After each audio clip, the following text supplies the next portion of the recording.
5 and 39. We give praise, esteem, and honor to the Most High Yah by way of Yahusha HaMashiach this day. Children, the noise.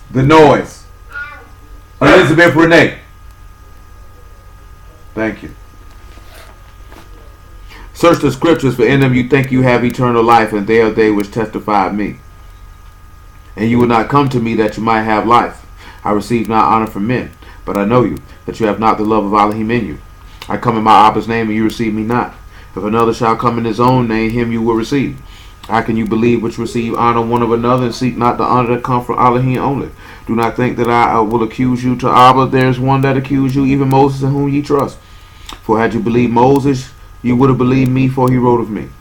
But if you believe not his writings, how shall you believe my words? Let's take ourselves back to 1 Kings chapter 8, I want to say. You know that we still springboarding from Exodus 32 and Exodus 34. But we're going to go to 1 Kings chapter 8 to begin this here. Man. Y'all catching up with me now. But we gonna motor through. 1 Kings 8 and 1. We gonna motor through. Remember, the Luwak is the teaching of the sacrifice of separation. Teaching of the sacrifice of separation. That's what them tables is telling you about. Them tables supposed to be teaching you how to set yourself apart through sacrifice. Matter of fact, since I said that before we even read 1 Kings chapter 8, I need y'all to swing on around here to Luke chapter 14 verse 26, because since I'm saying that, I just want to read it because I feel like it needs to be read. So Luke 14 and 26. Because sometimes I wonder, did any of y'all sit down and count the cost? Last week we asked some of y'all, what was your why?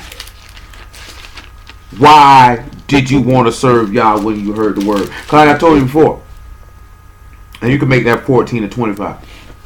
If you don't have a why, when you begin to be faced with adversity, you will fold and you will quit because you don't have a sufficient enough reason for you to continue to endure through the tribulation or the adversity. When the book tells you that Yahusha endured the shame and despised the stake, it's because he had a why. He knew why he was doing what he was doing. Therefore, it enabled him when he faced adversity to continue.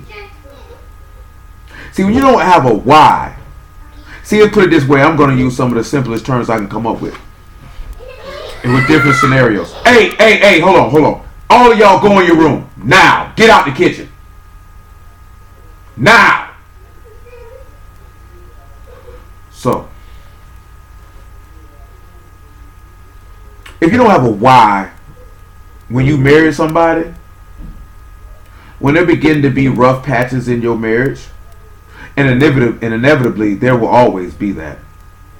If the why is not strong, nobody will put forth the effort to correct the things that are in the marriage so that the marriage can be made stronger, that you can grow as a unit in the marriage. I ain't talking about growing in the word or none of that there, because you could grow in the word together, you can grow in life together, but you also have to grow in the marriage together, and that is a constant state of labor. So if you don't have a why that is strong enough, when a rough patch comes up in that particular arrangement, most people flee and run away and get divorced, because nobody has a why on why I married you in the first place. So therefore, when we get faced with adversity, my why is the reason I'm going to step to you, and this is what we lay on the table. This is what we got going on. What are we going to do to fix this problem? Because the problem cannot continue to permeate and to persist. Because if we allow it to do so, there's going to be cracks, and you're either going to be forced to do it or you're going to separate because of the cracks.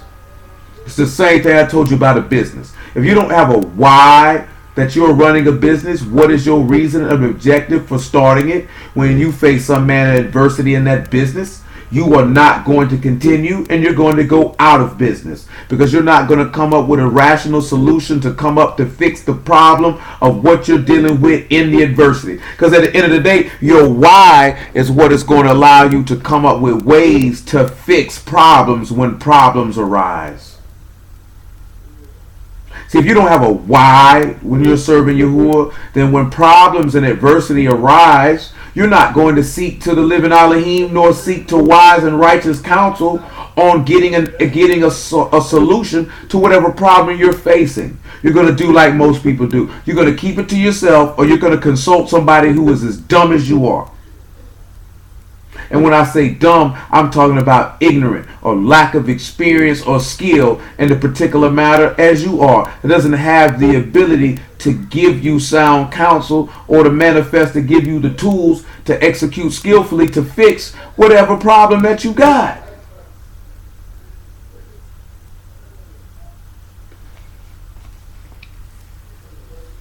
And there was another scenario, but it just slipped out of my brain. But you have to have a why. Because whys will lead you to fix the problem. To try to come up with a solution, or try to come up, because ain't no trying, to come up with a solution to fix the problem. You gotta come up with a solution to fix the problem. And the only way you can do that is if there is a why. Because if it ain't no why, you're not gonna fix it. It's going to permeate, and it's going to eat you from the inside out. Guaranteed. Luke 14:25.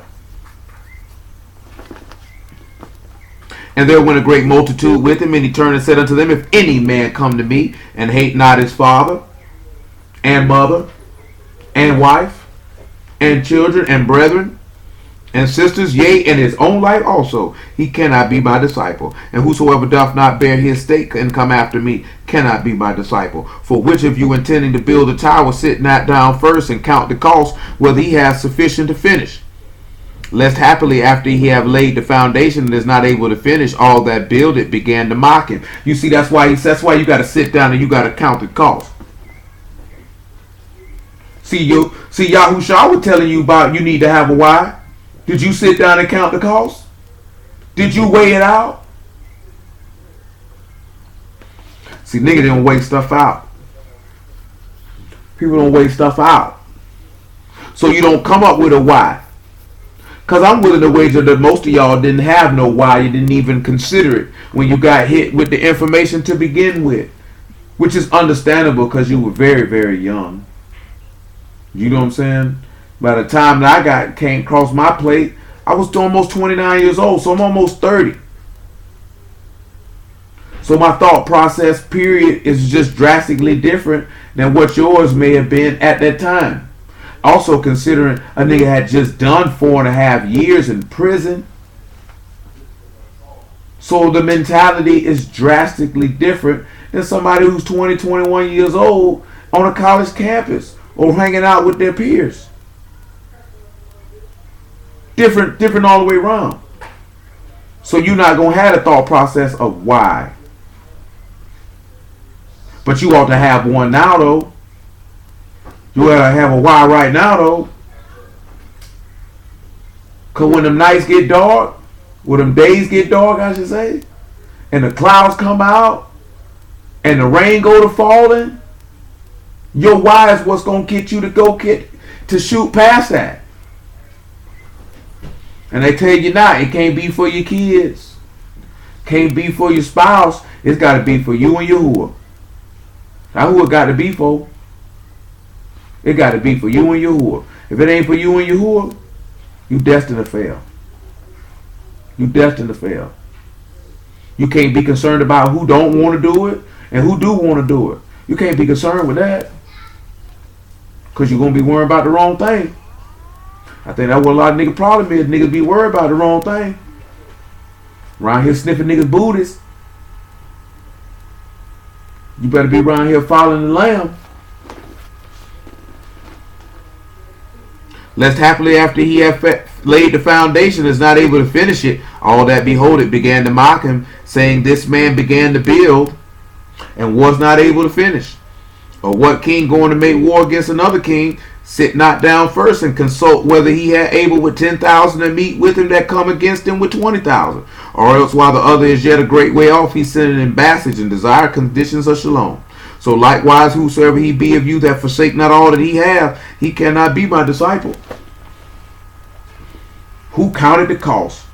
See, if you was willing to forsake all you had, that means you had a why. See, let's look at Matthew chapter 19, verse 27 real quick. See, you had to have a why. For you to abandon everything you got, you got to have a why. It's got to be strong, too. It got to be strong.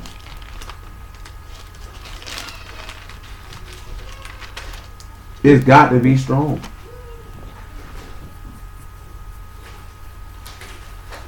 I did with telling Will this yesterday, right? If I could go back to when I was 18, 19, 20 years old, same thought process, I do the same stuff all over again, without question. You know what I'm saying? I'm going to Drew house, and I'm telling him hit, I ain't going to mention the brother's name even though he dead. You know what I'm saying? Hit bro up, and yeah, bring them rocks through. Sure is.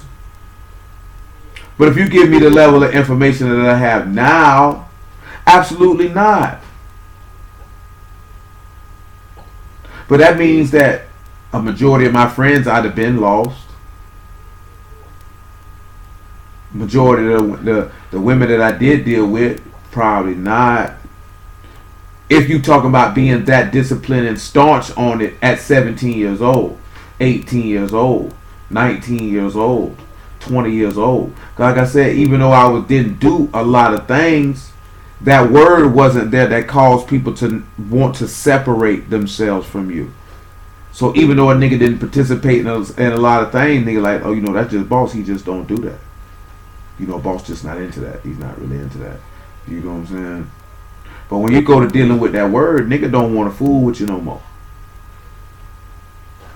And that's why it's good that you went the pathway that you went, so that you can learn and see that for yourself.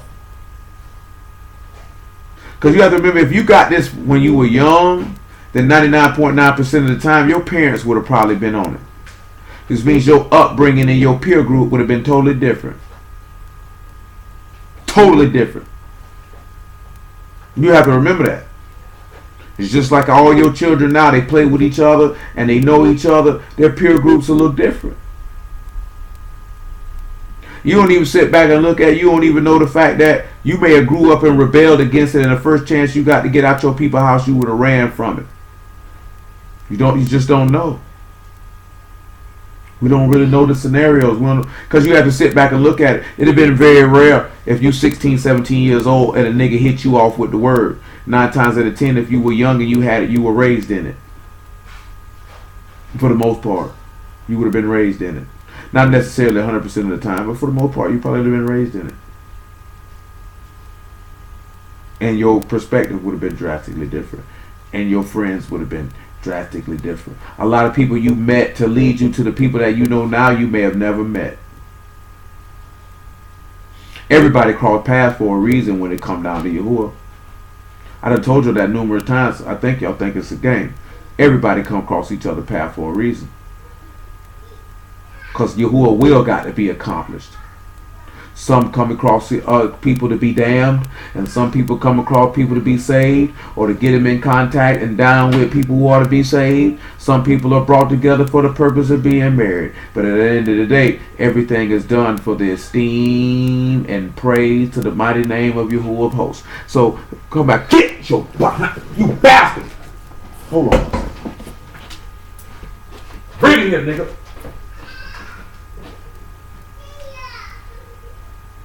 Give it here.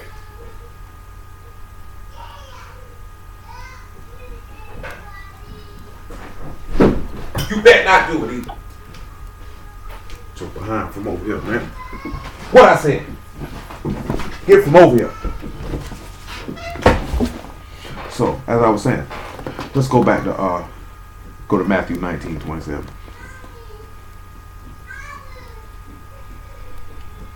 Make it 25. Matthew 19:25. Where we at? 9:24. When his disciples heard it, they said they were exceedingly amazed, saying, "Who then shall be saved?" But Yahushua beheld them and said unto them, "With men this is impossible, but with Elohim all things are possible." Then answered Peter and said unto him, "Behold, we have forsaken all and followed thee. What shall we have therefore?" Yahushua said unto them, "Truly I say unto you, that ye which have followed me in the regeneration, when the Son of Man shall sit in the throne of his esteem, ye also shall sit upon 12 thrones, judging the 12 tribes of Yashar'al. And every one that hath forsaken houses, or brethren, or sisters, or father, or mother, or wife, or children, or lands, for my name's sake, shall receive 100-fold, and shall inherit everlasting life. But many that are first shall be last, and the last shall be first." This man say this is what he's going to give to anybody who forsook anything for his name's sake. Because you have to have that why. Like, do you really want everlasting life? Or is this just something that you're doing just for the sake of doing it? Do you really, like, how bad do you want to live forever and see the living God's face? How bad do you want that? Because are you worrying about your career? You worrying about your business? You worrying about your wife or your kids? You worrying about getting a wife? You worrying about getting a husband? Why you ain't worried about getting in this man's kingdom? I'm talking about really worried. I ain't talking about no lip service. I'm talking about a burning desire that sits down at the seat of your soul. That your soul burned for that. See, niggas be bandied about concerned with things of no consequence. Of no consequence. And you consequently gonna find yourself in hell. See what I'm saying? See, niggas be like, "Oh man, they trying to scare people into hell and control people with hell." I can't control you with hell because it ain't my hell. It's not my place of torment and punishment, so I can't control you with it. Because I'm not trying to get you to fear me, stupid idiot. The objective is for you to fear Yah. And I'm not talking about y'all. I'm talking about individuals who speak that way. You stupid bastard. You're supposed to be fearing Yah. I ain't telling you to fear me. I can't cast you into hell. I can't cast you into outer darkness where there's no weeping and gnashing of teeth. Nor can I open up a gate and let you into Nan's kingdom. I don't have that ability. I don't have that power. But I'm telling you to fear the man who do. I'm telling you to fear the man. Since I said that, Luke chapter 12.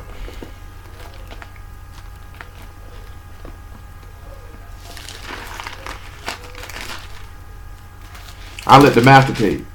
That's all I'm going to do. I'm going to just let the master tell you.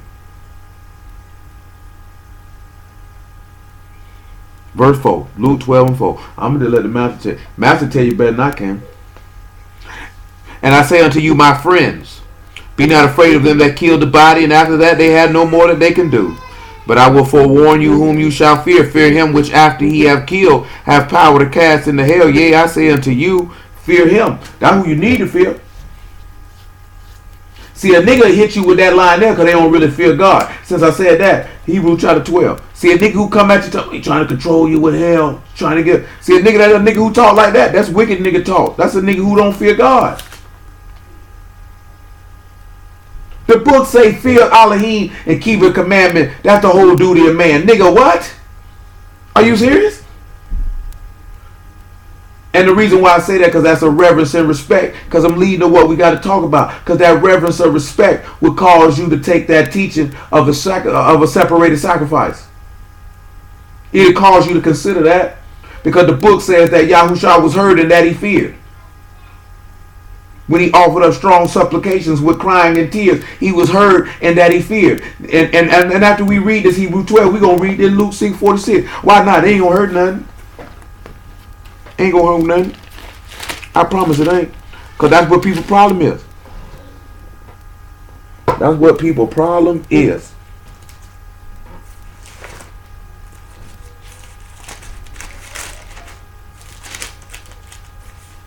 Hebrew 12. What my verse at, man? Page is sticking and whatnot. Yeah. 12 and 26. 25. Pardon me. 12 and 25.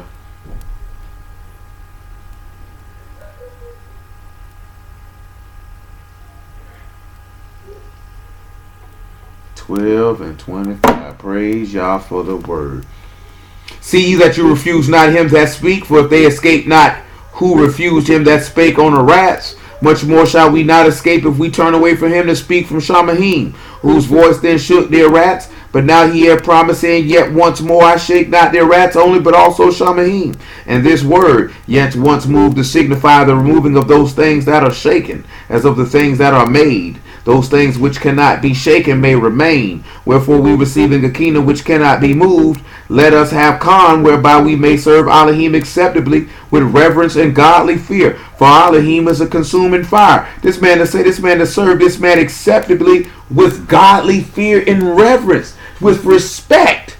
Since we looked at reverence, pause before we go to Luke 6, and let's go over here to Psalms 112.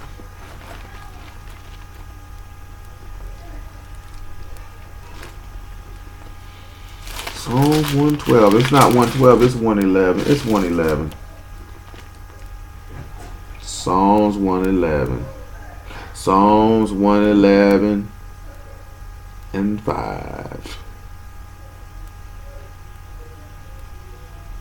We'll make it 4. Psalms 111 and 4. Then we go to Luke 6 and 46. Make it, matter of fact, I'll just start at 6 and 39 in Luke. Screw it.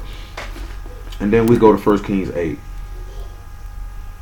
It says, he has made his wonderful works to be remembered. If you remember, we dealt with that when we were dealing with the marvels. And that word was Palah. And it was, I know to pay my mind. Old man, I'm old, man. I forget stuff. But you know that was dealing with teaching you something. And it was teaching you something in regards for you to remember something. So it was the mouth that teach you about strength, or the head. And he said he made those marvelous works to be remembered, which is the Palah, which is the marvels. So again, it's taking you back to something we were talking about last week. So this mouth is teaching you about strength. Yahusha is that mouth. And he was teaching you about strength, because he told you to build your house upon a rock. But if you build your house upon that chief cornerstone, he told you he would disannul your covenant with death. He told you that the words that he speak unto you, they are ruach and they are life. He said his strength was sufficient for you, because his strength is made perfect in weakness. So then when you turn around and you look at these things, what are these marvelous works to be remembered? You're supposed to remember that Elohim raised Yahusha from the dead on the third day. That is to be remembered. The same way you remember how he led you up out of Mizraim. You remember that. Remember, he said that Passover was a memorial for you to remember. Now you turn around and you drink the wine and you eat the bread as a memorial for you to remember that on the third day, this man rose from the dead and redeemed your soul, because I know my Redeemer lives. That's what the book says. Nevertheless, Yahuwah is gracious and full of compassion. So we know he's a separated seed. You got to be a separated seed. Say, it ain't no iniquity or injustice with Yahuwah. All his ways are judgment and equity and just. So that means all our ways got to be equitable, just. Can't nobody accuse Yahuwah of evil. So don't let nobody be accusing you of evil. Yahuwah is very transparent. And I'm mentioning this here because we a business call that we had today, and that's what my partner was really focusing on. Like, hey, everybody just be transparent. See, that's easier said than done for some. Just put this stuff out on the table and let things be what they may. He said, he have given meat unto them that fear him. He will be ever mindful of his covenant. You notice something, right? He said he gave meat to them that fear him. That fear him. The meat's only for them that... So the body of Mashiach is only for those who fear him. Why did I say that he gave meat to them that fear him? Because he said to take up your stake and follow him. And if you say if you don't do that, you can't be his disciple. because this is what he did. And he told you that he would give bread or meat and for the life of the world, and that would be his body. But notice that that body is only for them that fear him. It's not for nobody who don't fear him. He has showed his people the power of his works, that he may give them the heritage of the heathen. The work of his hands are verity and judgment. All his commandments are sure. They stand fast forever and ever, and are done in truth and uprightness. He sent redemption unto his people. He hath commanded his covenant forever. Kadesh and reverend is his name. See, you at the hearing. See, we talked about this last week at Malachi, right? About how you get your name in the book. And they say these people had their names written in the book because they thought apart the name of Yahuwah. When you hear the name of Yahuwah, there should be some manner of respect at the hearing of his name. Respect at the hearing of his name. The book tell you work out your salvation with fear and trembling. See, nigga done took this man's name and made it just something to talk about or throw around loosely and this, that, then the third. So you don't fear it, you don't respect it like you're supposed to. You know, we want to throw it on chains and t-shirts, and that's cool. Ain't got no problem with that. But it's to the point you don't fear the name of Yahuwah, because that's why you're able to do things contrary to his will without regard for human life. Your life. Luke 6 and 46. Or 6 and 39.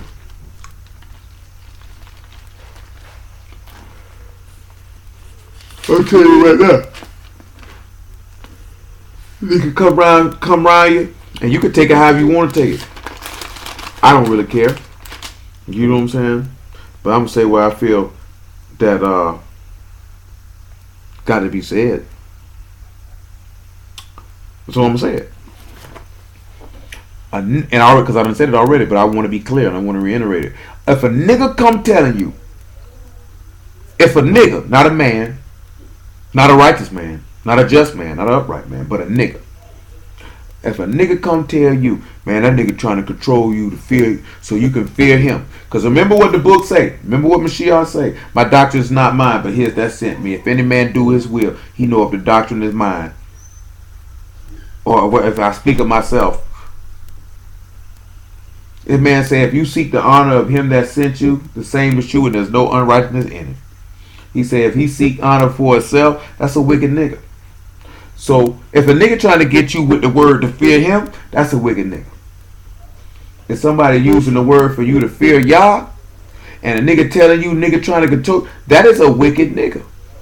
Because that's wicked nigga talk. Because you see the text say this man's name is to be reverenced. It's Kadesh and it's reverence. Let's look at the word for reverend, since I'm just steady. Because you know these people like to call themselves reverends and whatnot. Not calling you no reverend nigga.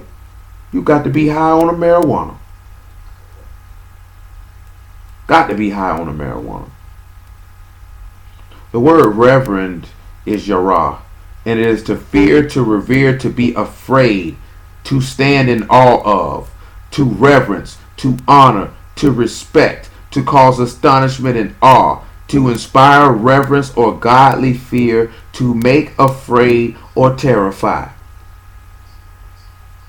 Do we need to go to the law and see how these people were terrified of this man? In Exodus 19 and Exodus 20? When you hear the name of Yahuwah, it should be some manner of awe at the majesty of such a great name. It definitely should be some manner of fear in your heart, and definitely some manner of honor and respect. Which is why it takes it back to why you need to put those 2 tables of stone in your ark. Because if you had that, then that would be in you, and it wouldn't be an issue. Luke 6 and 39. And he spake a parable unto them. Can the blind lead the blind? Shall they not both fall in the ditch? The disciple is not above his master, but everyone that is perfect shall be as his master. Drop down to verse 46. And why call ye me master, master? Why call ye me Lord, Lord? and do not the things which I say. Not the things that I say, but the things that Yahusha say. Because a nigga can do whatever they want to do. See, that's what niggas get the game twisted at. I personally don't care what a nigga do. And when I say that, meaning I care what people do. But if you've made a choice to be disobedient and unbelieving, I personally don't care what you do. Now, if you're making a full-blown choice to be rebellious and disobedient, I personally don't care what you do. But I do care what you do, because I am also invested in that you make better choices. Because if I didn't care what you did, I wouldn't be here right now. But when I say that I don't care what you do, meaning I'm not going to be telling no grown person over and over and over and over and over and over and over again not to do something that they already know is wrong. That's what I really mean when I say that. I'm not going to beg you to do right, because that's not my job to beg you to do right. So when you choose to do wrong, then I don't care what you do. Because you don't care what you do. So why would I? That's the point. If you don't care about your own soul, why do I care about it? What is my impetus to care for? Because clearly you want to go to hell. So don't let me stand in your way. But don't try to tell other people not to fear God because you don't. And see, that's the whole key thing. That what people problem is, they don't have no respect for authority, divine authority, heavenly authority, the authority of authorities. But they love to mention his name, though. Love to mention his name. 1 Kings chapter 8, though.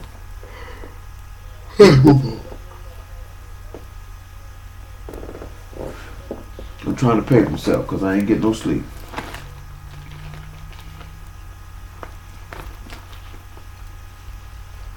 I ain't take no nap neither. Well, I took a little nap. It wasn't long though. It wasn't a long one though.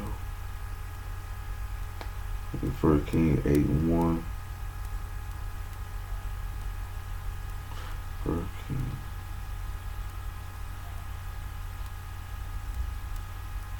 1 Kings 8:1. Give me a second.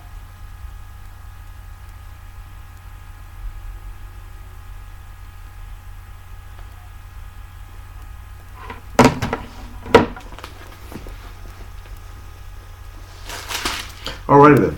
And then Solomon assembled the elders of Yashar'al and all the heads of the tribes, the chief of the fathers of the children of Yashar'al, and the king Solomon in Jerusalem, that they might bring up the ark of the covenant of Yahuwah out of the city of David, which is Zion. Now you know that David means beloved. And when we look at ark, and let me pull another word up for that. Just give me a moment. We're moving kind of slow.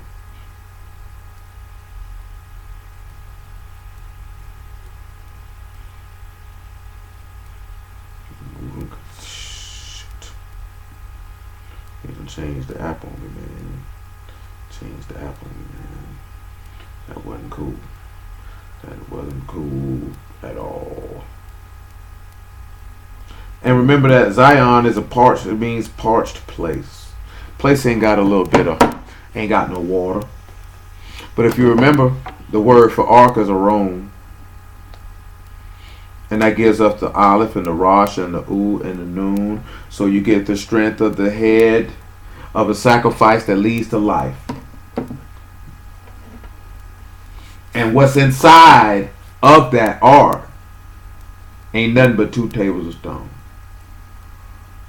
The teaching of the separated sacrifice is inside the strength of the head of the sacrifice that leads to life. So when we take this ark of the covenant, or we take the ark, and we take the stone, and we put those 2 things together, we see that both of those 2 things together are teaching you about a sacrifice that you're going to have to make to cause you to be separate to get eternal life. So then you got to ask yourself how bad you willing to sacrifice yourself. Because we can sit back and talk about Romans 12 and, present yourself as a living sacrifice. This is your reasonable service and all that there in the third. But how bad you willing to do that, though? Because the Master himself said, greater love have no man than this, that a man lay his life down for his friends. So how bad you willing to lay your life down for your friend? You did not recall how we just read in Luke 12 and he called you his friends? Do you not remember what makes you a friend of Elohim? Hello? Hello? So, do y'all not remember what it means to make you a friend of Elohim? Let's see what makes you a friend of Elohim for those who may not remember. James chapter 2.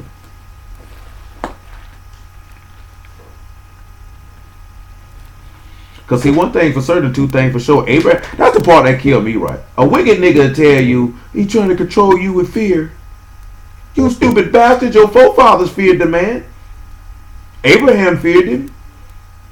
Isaac feared him. Jacob feared him. What do you mean, nigga? If the son of Elohim himself, and I guess we're going to have to read it just to read it, not me. If he feared him himself, can't now bust a nigga walking this earth tell me this here. You ought to fear this man with every ounce of your being, you ignorant cretin. You inept simpleton. You know what I'm saying? You show me a nigga tell you don't fear God, and I show you a nigga don't respect his earthly daddy. I guarantee you. I guarantee you. Nigga, my daddy ain't even raised me. I still respected him as a man. Because he a man. Still my daddy. I wouldn't care if he didn't raise me or not. He's due that honor and respect. Irregardless of what he did or what he didn't do. Don't matter. See, nigga feel like you could just go around and disrespect people because you feel like they did you wrong. Whether they did you right or wrong is not the issue. That's still your daddy. He's still an adult. He's still an older man. Give him his respect. I done told people straight up and down, I couldn't join the army because the people couldn't talk to me like that. Not no white man. Not no white man. Without question. Ain't no white man talking to me like that. Black man talking to me like that, I probably could take that and let that go. Just for the simple fact, he's a black man, he older, he do that respect on the strength. That's how we supposed to be. Not that nigga can't talk to me like that. Well, in a certain frame, that man older than you, give him his respect. Get that pride out your heart, you dumb bastard, and give that man his respect. But you're sensitive and you're entitled and you feel like people supposed to coddle you and pat you on your booty and all that type of stuff. Nigga, suck it up. He trying to make a man out of you. But you fighting it because you want to be a little boy for the entirety of your existence. And parade around like you a man because you feel like you can sling some ding-a-ling. That don't make you no man. It makes you an overgrown boy who's horny. That's what it makes you. A teenage boy who's 37, who's 33, who's 25, who's 45. That's what that makes you. One of the things I learned early in my life, I got it from reading the autobiography of Malcolm X. Say before you can lead, you have to know how to follow. So that means you have to know how to take instructions and be under the authority of someone else. This is why Galatians says that even though he was a son, he was under tutors and governors until the time appointed. Because how could Yahushua be able to be a leader of men and women if he himself did not learn how to follow first? See, they don't even peep that. Of course Yahushua can lead because he followed first. Therefore, because he humbled himself to be a servant and follow directions, he can show himself to be worthy enough to lead men. But you can't tell some of these wicked niggas that. I forgot where I was going.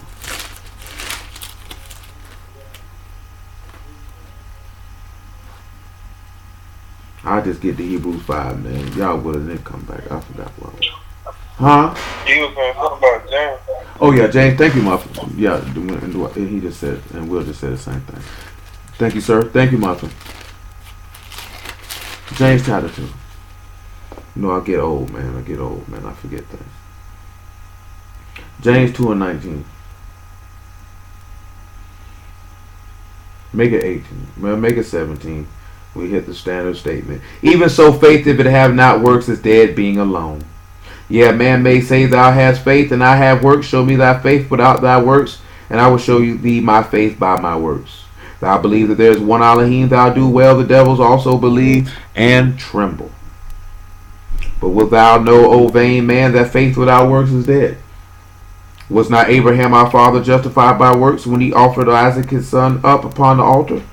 See thou how faith wrought with his works, and by works faith was made perfect. The scripture was fulfilled which saith, Abraham believed Elohim, and it was imputed unto him for righteousness, and he was called the friend of Elohim. Now that's some strong words. And it looked like that phone call dropped, or somebody's phone call dropped. Nobody's phone call dropped. Oh yeah, it did. Yes, it did. I was incorrect. Those are some strong words.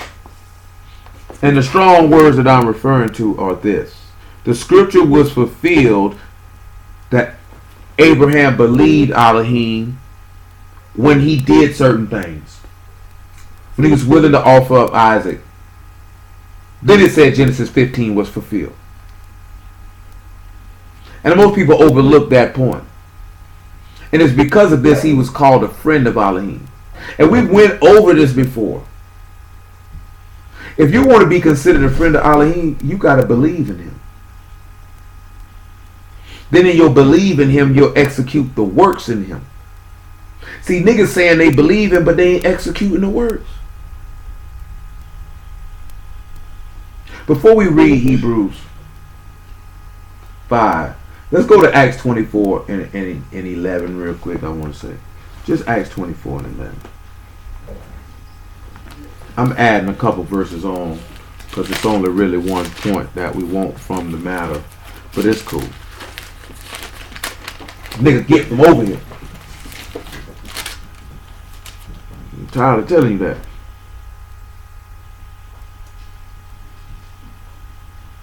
Oh, I need to be in 24, not 23, and maybe we could have some success.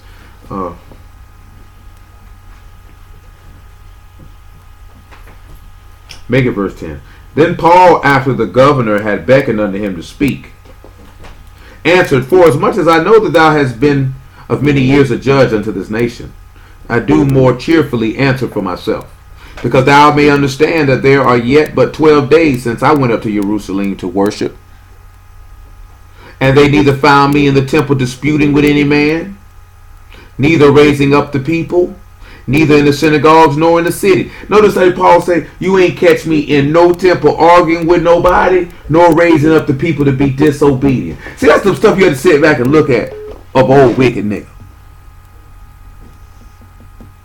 Because old wicked nigga gonna slide in the temple, he gonna slide in the synagogue, and he gonna want to argue.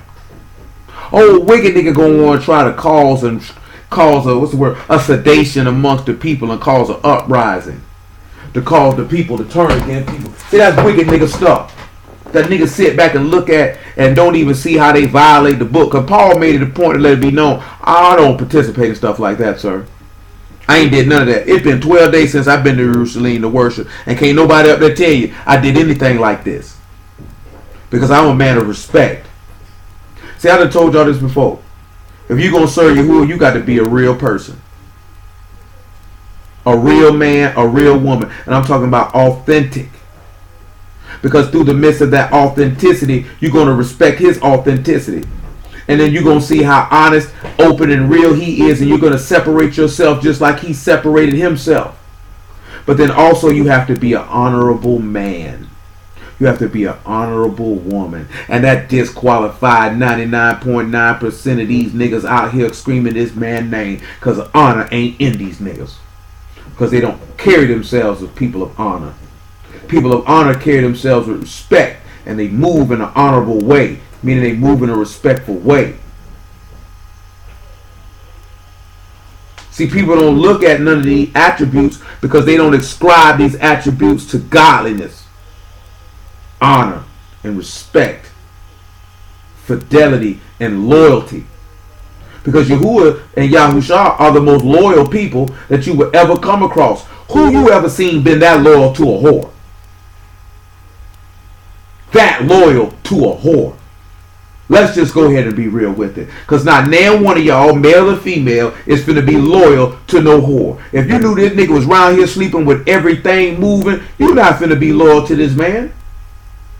If you know she's spreading like mustard to everybody that come by, you're not finna be loyal to this woman. You ain't even finna do it. And that man tried to come up. That man came up with a plan. He came up with a plan to take his disloyal whore back. That's how loyal he was. He didn't sit back and say, I'm going to get me another woman. I'm going to fix the one I got. Don't get no more loyal than that. This is why he tell you to forgive one another and to have long suffering and to be patient with one another. This is why he tell you that, because he did it. So you supposed to turn around and execute that same attribute. You can't tell me we the children of Yashar'al and do all that talking and read all that stuff and then don't pay attention to the long suffering, the forgiveness, the justice, and the mercy this man manifested, and you ain't learned to apply that to your own character. How is that possible? Yeah, we read a lot about all those kings, and you supposed to sit back and look at, boy, who were long suffering, patient, and merciful, and forgiving. I need to take back and look at that and to take that into my own heart and lay it up and execute it. He say, Yahuwah told his wife, you know everything that I do. He said, you're not my servant, you my friends, because a servant don't know what his master do. He said, I call you my friends because everything I hear my Father I make known unto you. This is what your husband said to you. So as a husband, you're supposed to be able to know that I can tell my wife whatever. It don't make no difference. Hello?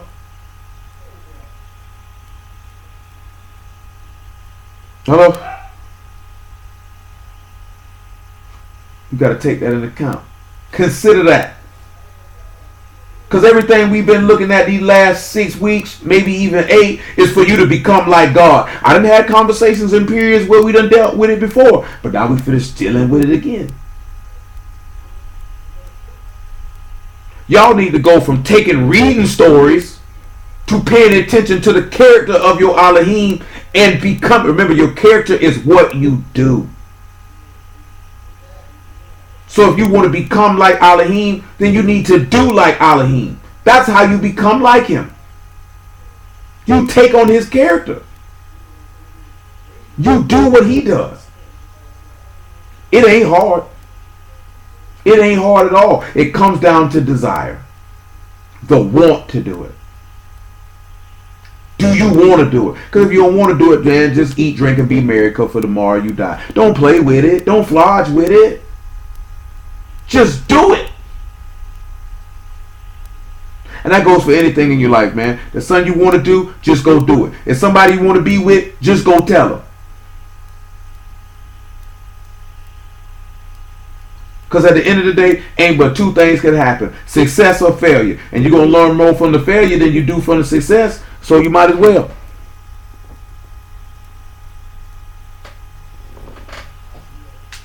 But when it comes down to saving your soul, you need to do what you got to do. And stop playing. Stop pussyfooting around. Because you're going to find yourself burning to hell with people you laughed at. And you thought was stupid. And you thought they made dumb decisions. But your decisions were just as dumb, if not dumber. Because you knew they were stupid and you followed down the pathway of stupidity right along with them. Verse 13. Neither can they prove the things whereof they now accuse me. But I confess unto thee that after the way which they call heresy, so worship I, the Elohim of my Abbas, believing all things which are written in the Torah and in the prophets. And I have hope towards Elohim, which they themselves also allow, that there shall be a resurrection of the dead, both of the just and the unjust. This is what we came here for, and I herein do I exercise myself to always have a conscience void of offense towards Elohim and toward men. How many of you are actually moving to make sure that you know your conscience is void of offense towards Elohim and man? That you have not willfully offended anyone? See, it's one thing if you did something, a nigga was offended and you didn't purposely do nothing. Screw them niggas. And screw how they feel. Don't care nothing about offending you if I did or said what was right. Care nothing about your feelings. That's what's wrong with people. You too concerned with people's feelings. If it's right, I don't care about your feelings. If I said or did what was correct, I don't care about your feelings. If I said something out of turn or inconsiderate, then I care about your feelings. If I did something out of turn or inconsiderate, then I care about your feelings. You see the difference? See the difference if you did something, you say, what you did, this is how that made me feel. Well, my bad, I ain't even know that. Because if I would have been aware that that would have affected you in that fashion, I wouldn't even done it. I wouldn't even said it. I apologize. My bad. I'm not going to do that again. Because I'm more concerned about making sure that my friend, my wife, my child is not offended at me based off something that I said or did that hurt their feelings or offended them. And I'm definitely not moving to do any, because it's cut and dry what it is to offend you. That's cut and dry. Sin. That's pretty much cut and dry. It's not the same with people. But if I stood for what was right, or I said what was right, and you got offended, I don't care.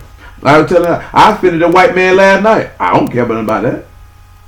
He said America was built on this. I said America built on killing, raping, and robbing. That man jumped up out my car. You get 1 star. I wouldn't care if you gave me -5 stars. It don't change no lie. You can't call it no lie. What books you been reading, buddy? You forgot about Manifest Destiny? Did you forget about what the Pilgrims did? Did you forget? Because they ain't forgot. Or did you forgot you brought millions of my people over here on boats and forced servitude under the guise of sexual assault and murder and physical assault? Did you forget about that? You can go puff a whole bag of Peters on that one, buddy, if I think I care anything about your offense. Because I do not. Hebrews chapter 5.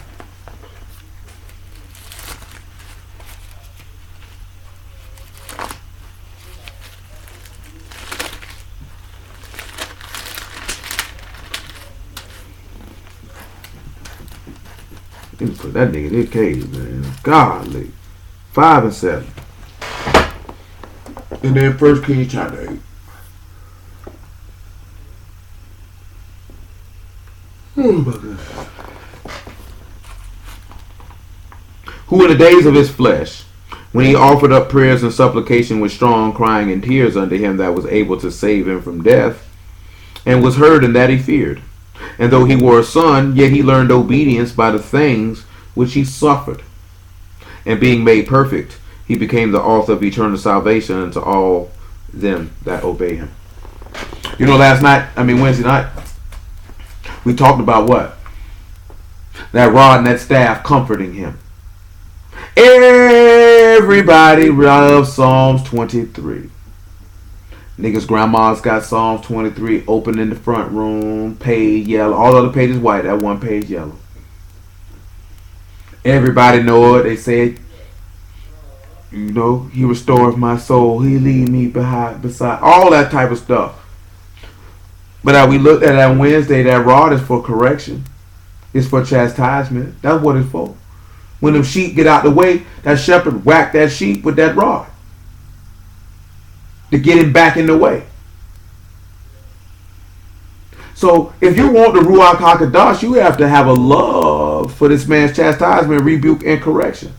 It should comfort you. How many of you are comforted when you are corrected? He said, as many as I love, I chasten and rebuke, therefore be zealous and repent. Say, despise not the chastening of Yahuwah, for whom Yahuwah chasten he loved, as the Father chasteneth his only Son, in whom he delighteth. So, as I explained in the past, and I'll say it to some of y'all who may have never heard me say this, all of y'all got kids, for the most part. And all of you were a child. You always hear the child psychologists talk about how kids love discipline. Every one of you know, for the most part, probably your people probably broke a foot off in your behind. Maybe not literally, but figuratively, there was some manner of discipline going on. And you knew that your people cared about you because they didn't let you run roughshod and do what you wanted to do. But all of you know that if your people would have let you do what you wanted to do, you would have known instinctively. You may have not been able to put it into words at such a young, tender age, but you would have known that your parents didn't care nothing about you because they let you do what you wanted to do. And you know what ended up happening? As you got older, you wouldn't have cared anything about yourself. So your choices and decisions would have been so reckless because you don't even care about your own life. Dead serious. Dead serious, because I've seen this with my own two eyes. I ain't saying this is 100% accurate all of the time, but more often than not. And if you turn around and you look at sinners, and Yahuwah don't straighten them, these people know y'all don't care about them. This is why they stay strong in their sin. But for you, those of you who say you believe in Yah and you trust in Yah, does his correction comfort you? Does it bring comfort to your soul and to your heart that Yahuwah took the time out to bust you upside your head because you were being stupid? Does that comfort your soul? Does it make you feel good inside? It should. It should. Considering that Yahushua took correction and chastisement and a rod. He literally took a rod. They hit him in the head with a reed. And he still was confident in his trust in Yahuwah, even with that. Nevertheless, 1 Kings chapter 8.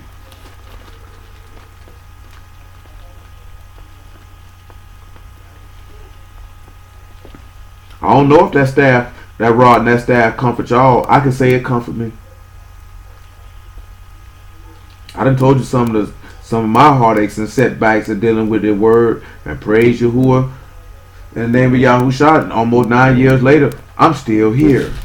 It's a lot. I done seen a lot of people come. I ain't even talking about just dealing in this setting. I'm talking about even in the street and in the neighborhoods I was in, dropping information on people. Yahuwah only knows what they did with it. I pray they do well.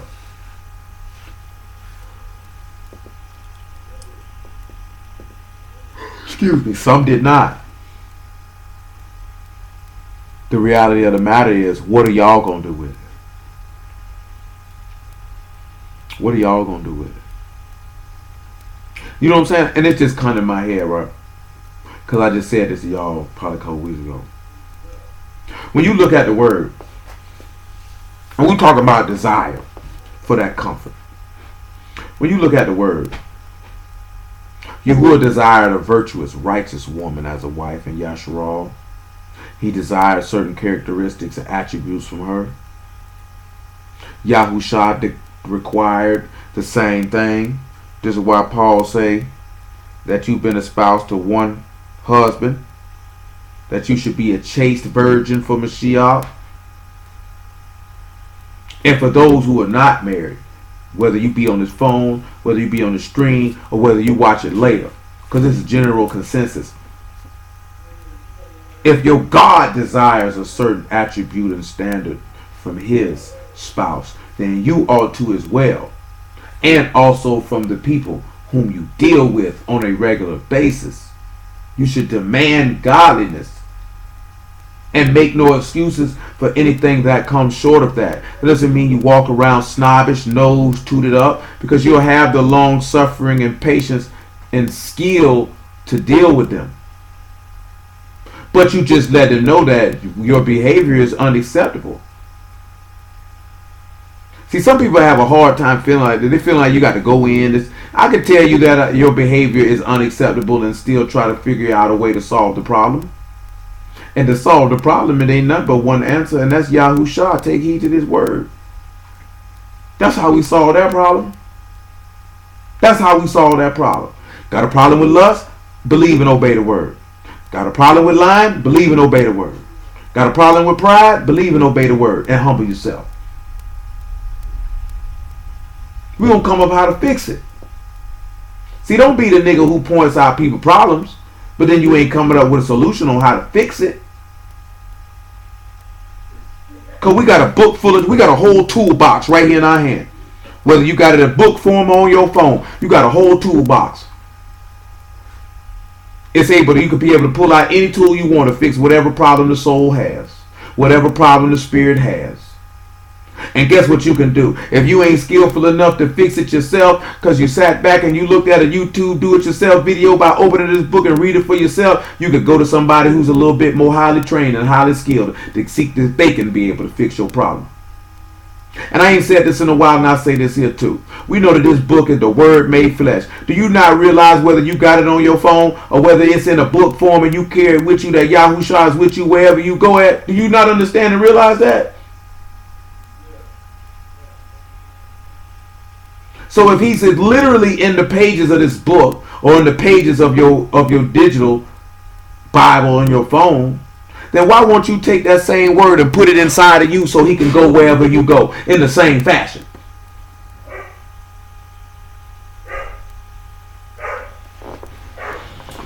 But I know why. Because you know why? Because you know the reason why I say that? Because if you got him in you wherever you go, then you would be able to recognize him in other people. Because you would see that same word in them as they would see that same word in you. And they would be drawn to you as you are drawn to them. As you were both drawn to Yahushua when he was lifted up, like he told you in John. Say, all men will be drawn unto me. Those who are of Elohim will be drawn unto each other. Ain't even nothing they got to do. It's going to be natural because he's going to cause it to be that way. He's going to separate you from who you need to be separated from and draw you who you need to be drawn to for whatever purpose and cause he had going on, whether it be salvation or damnation. I pray for every one of us it be for our salvation and not our damnation.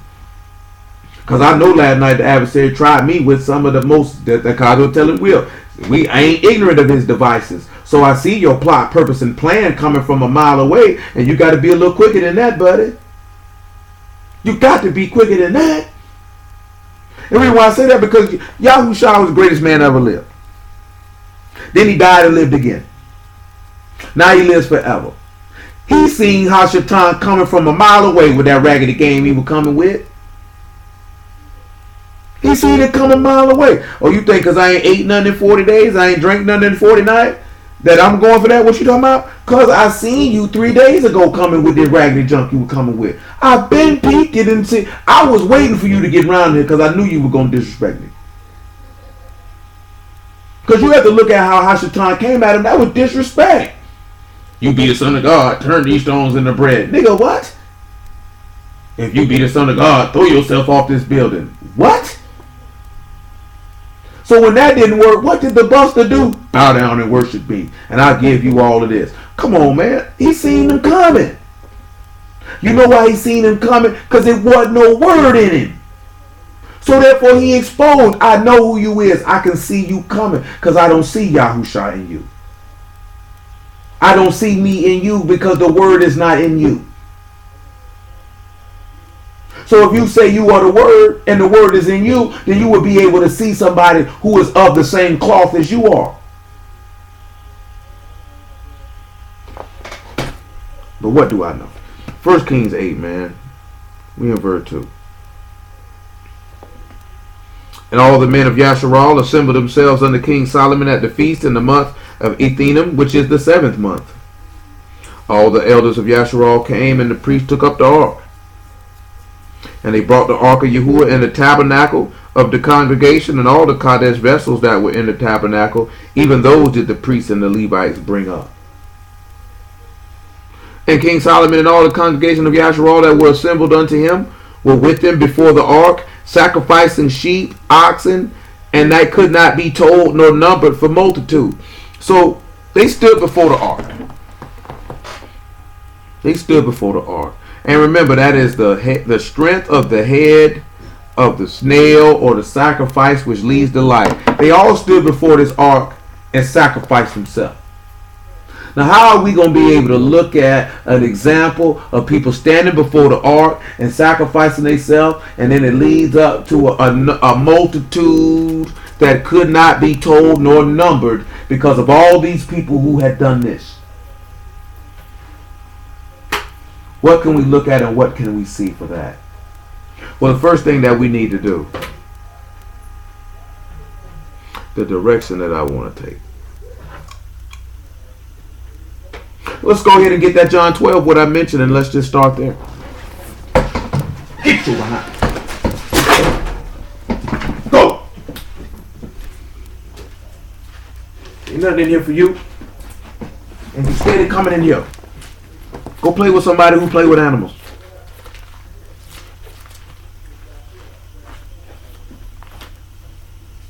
Go. Go. No, that doesn't mean come over here.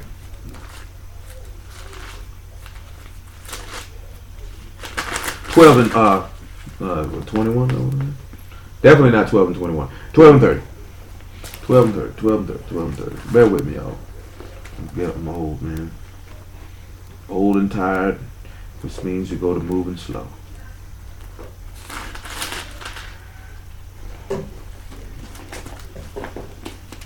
Yahushua answered and said, this voice came not because of me, but for your sakes. Now this is the judgment of this world.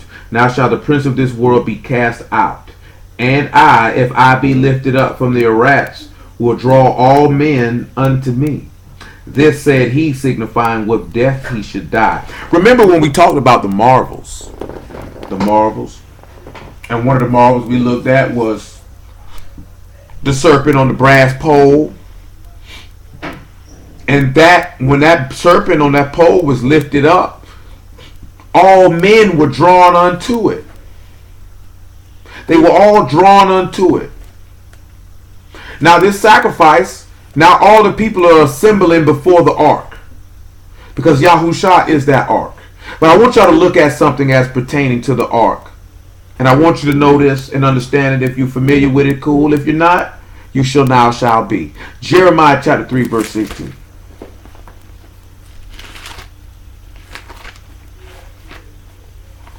Because remember, that ark is the strength of the head of the sacrifice that leads to life. So if you sit back and you see that we looking at how he talking about the significance, signifying what type of death he would die. And we see that his strength was made in the sacrifice which led to life, which is him being put on this stake. Which is why we started in Luke 14 about you got to take your stake or you cannot be his disciple, because you need to be willing to look at the strength of the head and the sacrifice that leads to life. Because it was a sacrifice of one man that led to life. The sacrifice of one man led to life. This is one of the reasons why we talked about that a few weeks ago with that 1 Peter chapter 3. That if you don't do right by your wife, it causes your prayers to be hindered. Yahushua's prayers were never hindered because he always did right by his wife. See, because we didn't have the word of Elohim in us, that's why we didn't recognize godliness in him when we saw it. But you know, the people who did recognize it, the ones who were desirous of the mercy of Elohim, they saw it. See, they saw it. And they immediately gravitated to it. They immediately did it. Because they seen an opportunity to be forgiven. And through that, they feared this man. Because they know he ain't numbering sins just like he said he would. Because he said nobody be able to stand before him. But there's forgiveness with him that he might be feared. There's forgiveness with him that he might be feared. You would not give honor and respect to somebody. Why do you think he gave you that parable of the unforgiven servant? Forgave you all the debt you had. And when you had the opportunity to do so, you didn't do the same. See, niggas think all type of stuff about me. I don't hold no grudges. I ain't that type of nigga. I just don't fool with you. See, I don't have enough energy to be phoning with a nigga. If I don't like you, I'm not fooling with you. If I don't fool with you, I don't fool with you. And I'm not finna kiki in your face and slap thighs like we cool. Nigga, I told you I don't fool with you. That don't mean they don't love you. See, I don't know why people equate that into saying that don't mean I don't love you. I just don't fool with you. Know the difference. I love you. That's why I love you enough not to be phony with you and tell you I don't fool with you. Would you rather me lie? Would you rather me be fake? That's too much energy. I don't have that type of time. I don't have that type of character. I don't have the type of personality. I just don't fool with you, kid. And it's cool. It's not no problem. There's a lot of niggas who don't like me. I sleep good every night. Because as long as Yahuwah love me, I care less what a nigga feel about me. As long as the people who opinions and that I care about and the people that I love and care about ain't got no problem with me, I care less. I don't like that nigga. And is that supposed to negatively affect my day? Is that supposed to destroy my self-esteem? Because a boss of the nigga don't like me? Because a wicked man don't like me?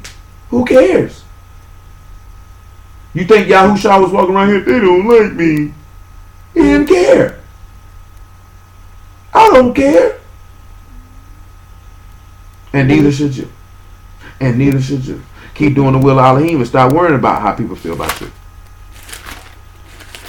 You need to be only concerned with what Yahuwah feel about you and those who serve him with you. Be concerned with how they feel about you and what they got to say. People that you know that are on the up and up. You know they manner of life.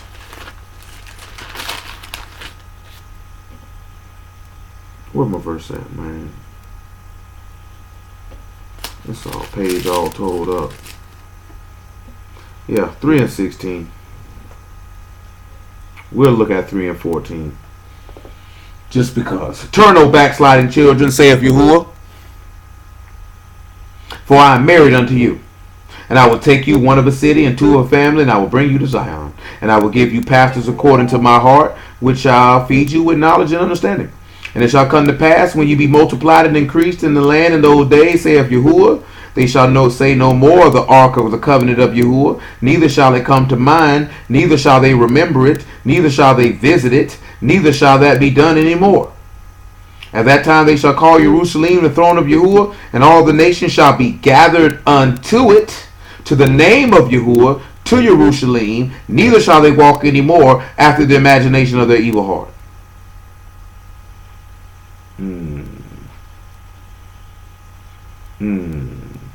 In those days the house of Yehudah shall walk with the house of Yashar'al, and they shall come together out of the land of the north, to the land that I have given for an inheritance unto your fathers. Notice how he said the Ark of the Covenant will never be mentioned again. You'll never visit it again. It won't even happen.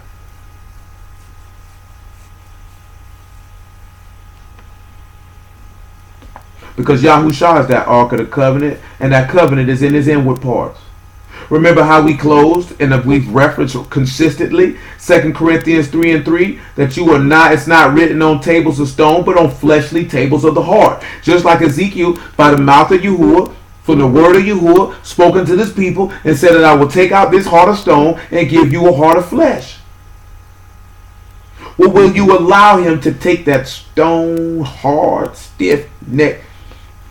I remember a nigga told me a few years back, a nigga had been sitting around hearing the word for 7 years, and the nigga hadn't changed.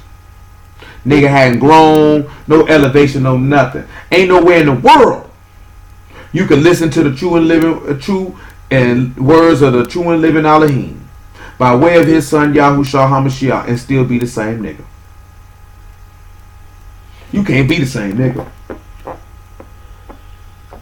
Ain't nowhere in the world.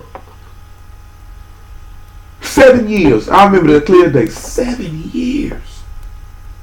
Still the same nigga. Ain't no way. How many of y'all feel like you the same person from 6 months ago? A year ago? And I very well may ask you that in person at my leisure. Could be everybody, could be select individuals. It's going to depend on how I feel. I could do it on tomorrow. I could do it 3 weeks from now. You'll never know. Just know it coming. You feel like you're the same person you was 2 years ago? 3 years ago? What about 45 minutes ago? What about 3 days ago? When the last time you sat down and ran a check on yourself? When the last time you ran a self-assessment on yourself? Ain't just got to be with serving y'all. I would hope that would be the number one thing. But just your life period. When the last time you looked in the mirror and said, what can I do better? I mentioned people like Tom Brady and Michael Jordan and people like that because they have a massive amount of success in their fields, and they still always look to find a way to be better. To be better. When the last time you sat down and looked in the mirror and asked yourself, how can I be a better servant to Yahuwah? Not what this nigga is doing or not doing. This person over here, that person over there. When the last time you looked in the mirror and said, what can I do to be a better servant? What is it that I can become better in and pleasing my Elohim and serving his people? When the last time you ever sat down and had that conversation with yourself, if you ever had it?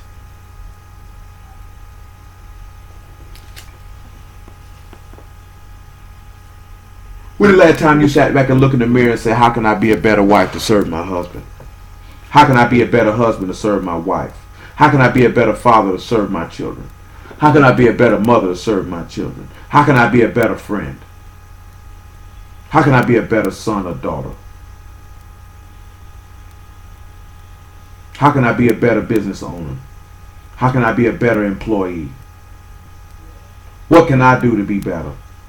What steps am I going? See, niggas love to turn. They won't let me be great. Now that junk been thrown around because now everybody think they great and you not, because you ain't did nothing. Everybody is great because they have the potential for greatness inside of them. Every single last solitary person that walked this planet is great because the potential of greatness exists. But what will you do with it? Will you hold it? Or will you execute it with a relentless discipline, consistently applied, passionate action? An insatiable desire to achieve greatness, to outwork any and everybody you come across. See, a lot of niggas sit back and look at how I was able to learn so much information in a short period of time. And truth be told, the real reason is Yahuwah just saw fit to increase me with that at his leisure and at his will. But at the same token, I still had an insatiable desire for the role. Like if I read Ezekiel and he talk about eat this roll, I literally did that for a year straight. For a year straight. Not cut myself off from contact, but a year straight. And even after that. Because I was hungry for it. Had a desire for it. So he gave me what I was looking for. And praise be his name for it. I can remember my own boy mocking me about, yeah man, that nigga always talking about getting the spirit. Because that's all that matters. Telling people they're Hebrew, that don't matter. Telling people not to eat pork, it matters, but it don't matter. I prayed the Lamb. He let me learn very early. What mattered was him. He is what matters. And everything else falls into place after that. Nevertheless, we through in Jeremiah. So, the reason why I sit back and look at it, right? That ark will never be. You're not going to do that because Yahushua took that place. And we know where was the ark at. It was in the Kadesh of Kadesh, in the inner sanctum. And we know that's where Yahushua is now. Let's look at something in Hebrews 9. See, I had a lady the other night. I don't know why she deleted the post. But she was like, can anybody verify what they believe from Paul in the Old Testament? All I was like is they should be able to do it. You know what I'm saying? This nigga come at me like, oh, you didn't answer my question. No, I understand I didn't answer your question. I made a statement because I had no intent on answering your question. So the nigga telling me like, I'm like, hey man, that's how I was taught. Validate the new with the old. Oh, what scripture is that? So I say, look here, little lady.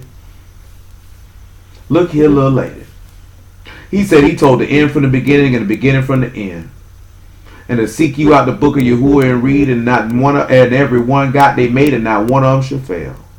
I said, if you believe this whole book by Yahushua, you're going to back it up. It's all the same word.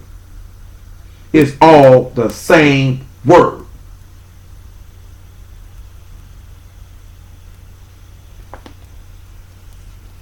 But hey, who are we and what do we know? I forgot what we was in Kings, looking at that Ark of the Covenant. Oh, Hebrew 9.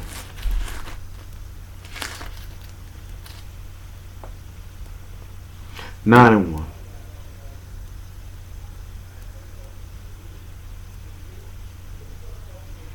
Truly, the first covenant also had ordinance of divine service in a worldly sanctuary.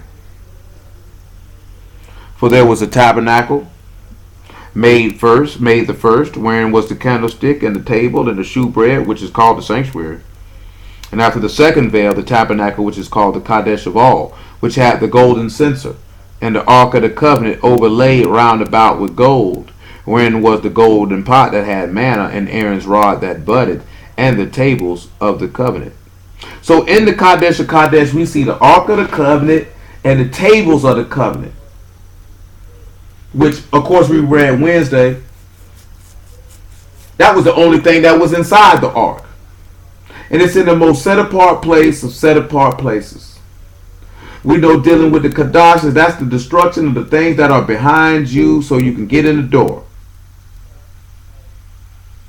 See, you remember, you can't go into Kadesh and be unclean. You would have to cleanse yourself to even be able to enter in there to it. And only one person can enter into it, and that is the high priest.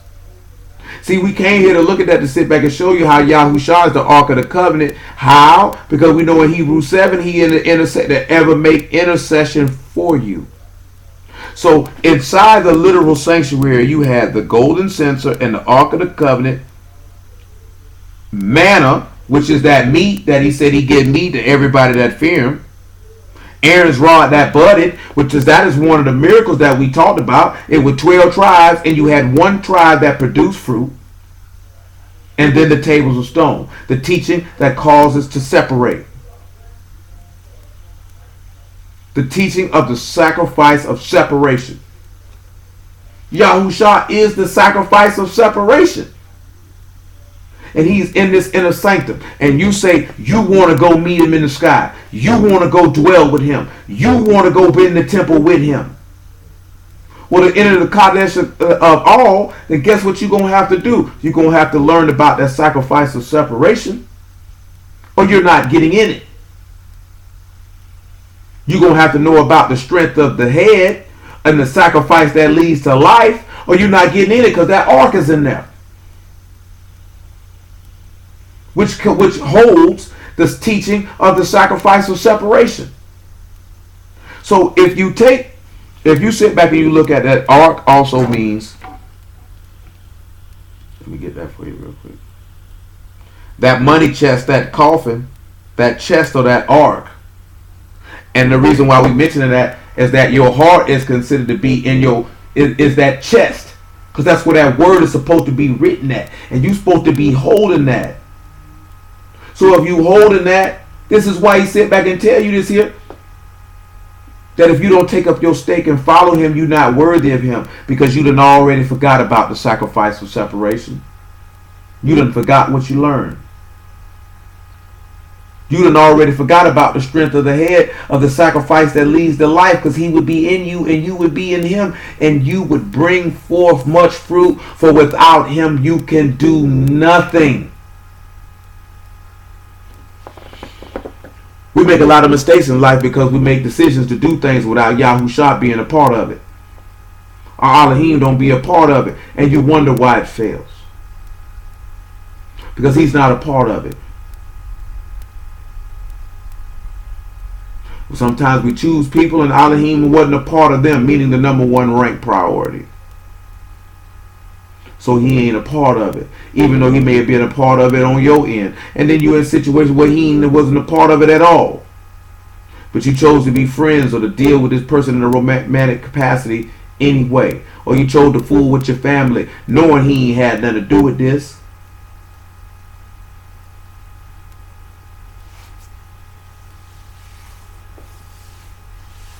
People can say it's harsh or hard, but it's just for us to have a reality check to assess ourselves. Because at the end of the day, do you want to see Abraham, Isaac, and Jacob in the kingdom sitting down, eating and drinking?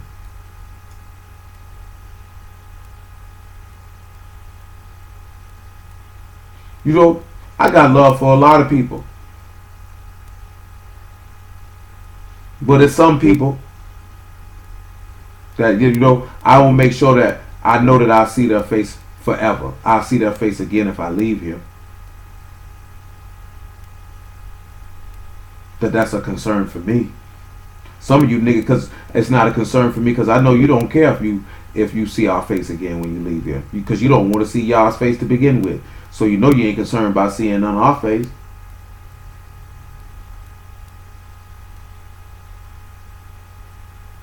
See, this book tell you about let brotherly love continue, and this, that, there, and the third, this, that, but having love for those that fear Him. Having love, like the book will tell you this stuff a thousand times. Ain't nothing more beautiful than a woman who fear Yah. It's nothing absolute. It's the most beautiful thing in the world. It don't matter what her physical beauty look like. That will override that. And if she has physical beauty, then it's going to make her physical beauty be times 1,000. The book sit back and tell you about how a bishop, running in company of good men, lovers of good men. Because ain't nothing more beautiful to see a man who fear Yah. That's a good man. That's a just man. That's a man that I want to shake your hand, sir. You do. Let's sit down and have a meal. Because that's a good man. That's a just man. And we don't hold those things to be ideal. You won't uplift and promote these people to be higher than the average person. Because they're not the average person. And that's how we need to sit back and look at it. To love those people who love your God. Remember, Jehoshaphat went off on for loving those that hate Yah. Love those who love your God. Because that's what your God do. That's what your Elohim does. He loves them that love Him. That's what He say. So if He loves those that love Him, why do we not love those who love Him? If we say He in us and we in Him. Nevertheless, we good in Hebrews 9. I made my point of what I came here for. But now we have to look at the next aspect of what we're talking about. All these people assembled unto this ark, sacrificing. We know when Yahushua died, Zechariah 12 and John tell you about it. It was a whole bunch of people out there gathering themselves unto the sacrifice. Let's read it though. Zechariah 12.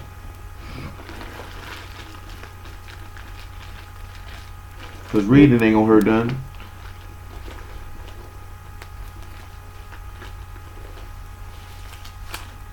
Now, of course, these people are not sacrificing. After we read this Zechariah 12, I think it's in Luke.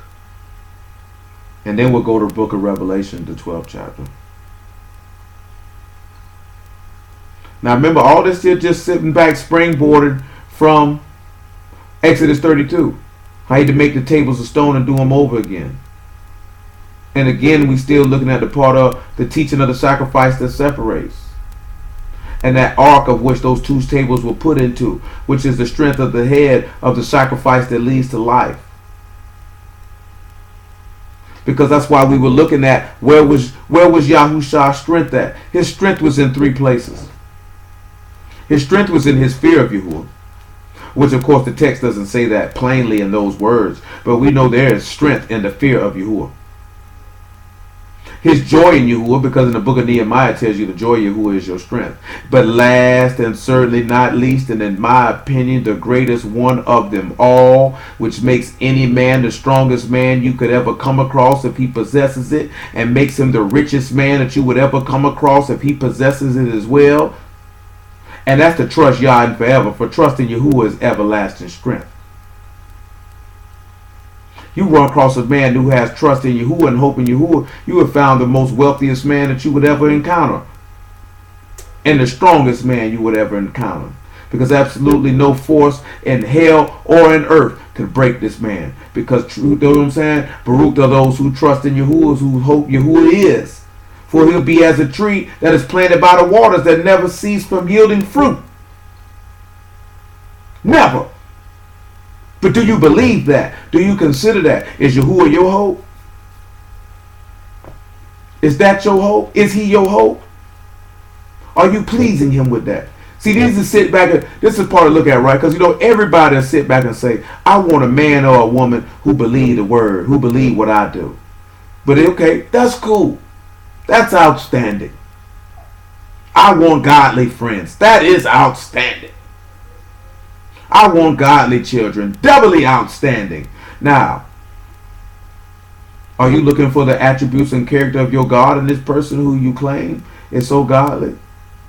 Are you manifesting godly character and attributes unto your children that they will grow up and emulate it? Do these friends who you say that are godly, that are Elohim's friendly people, are they manifesting the character of Elohim that it would be worthy for them to become your friends? These are the questions that you ask yourself. Because somebody who's desirous to receive the Ruach HaKodesh would definitely ask themselves these type of questions. Now, the purpose of me mentioning this is not to be shunning anyone or belittling anyone or to turn your nose up to anyone, but let people know that there's a standard that you hold. There's something that I stand for, and I'm in a relentless pursuit of it, not as if I have obtained already, but that I strive for mastery and the prize and the high calling of Yahushua HaMashiach. So therefore I run the race with patience, that I may obtain a crown, and an incorruptible crown, through mastery of the scriptures and the control of my flesh by allowing the word of Elohim to rule in my heart. That's the standard that I hold. Doesn't make me any better than you. Though in the eyesight of Elohim, it does make me better than you to him. But I wouldn't treat you as such because I'm a humble man and I'm a humble woman because that's what my Elohim taught me.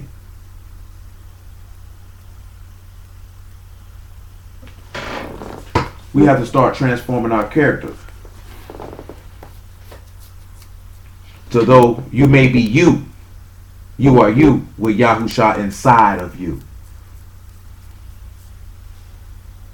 So you'll be just like Jacob. Sound like Jacob. Don't feel like Jacob. Talk like Jacob. Don't feel like Jacob. So in actuality, you two people but yourself at the same time to inherit a blessing.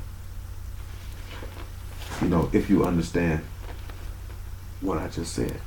Matthew what? Matthew what? Let me see which one is which. Oh, I was going to Zechariah 12 for one. So clearly I'm an idiot when it comes to that. 12 and 10.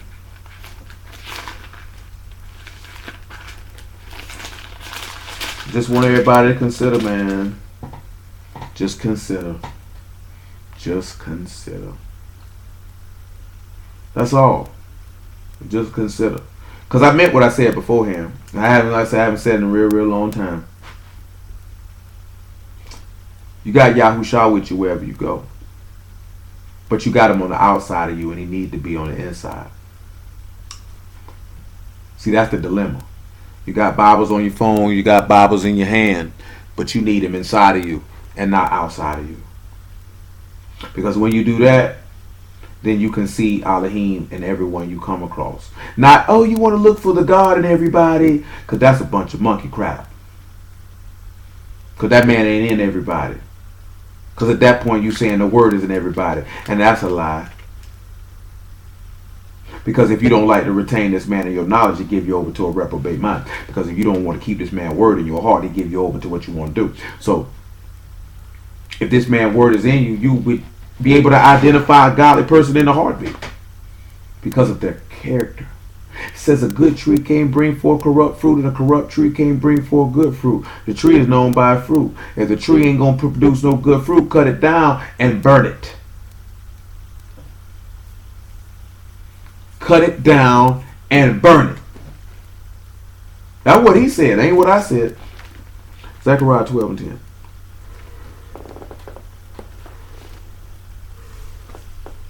Oh boy.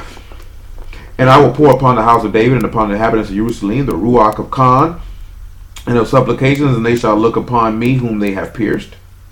And they shall mourn for him as one mourn for his only son, and shall be in bitterness for him as one is in bitterness for his firstborn.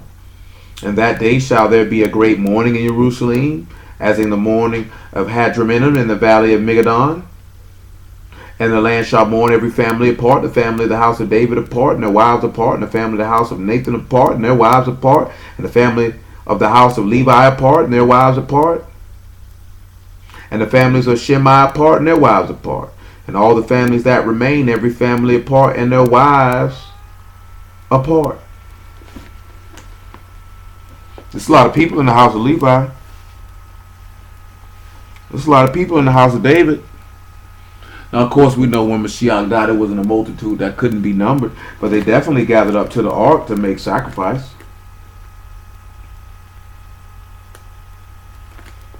But we actually going in another way. I'm trying to set the stage. So, Matthew 27. I'm really going another way. I'm just really trying to set the stage. 27 and 54.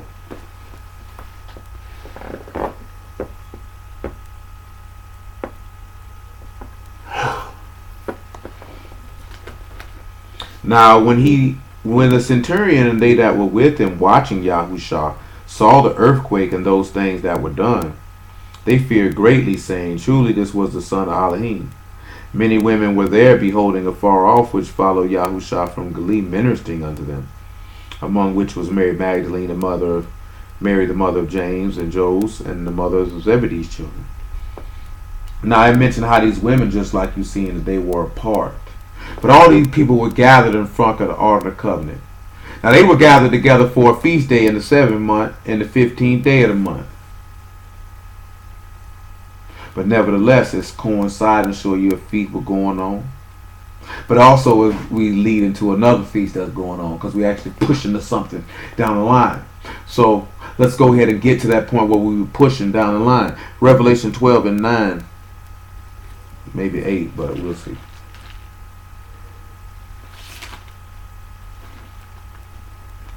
Oh, boy. 12 and 9 it is.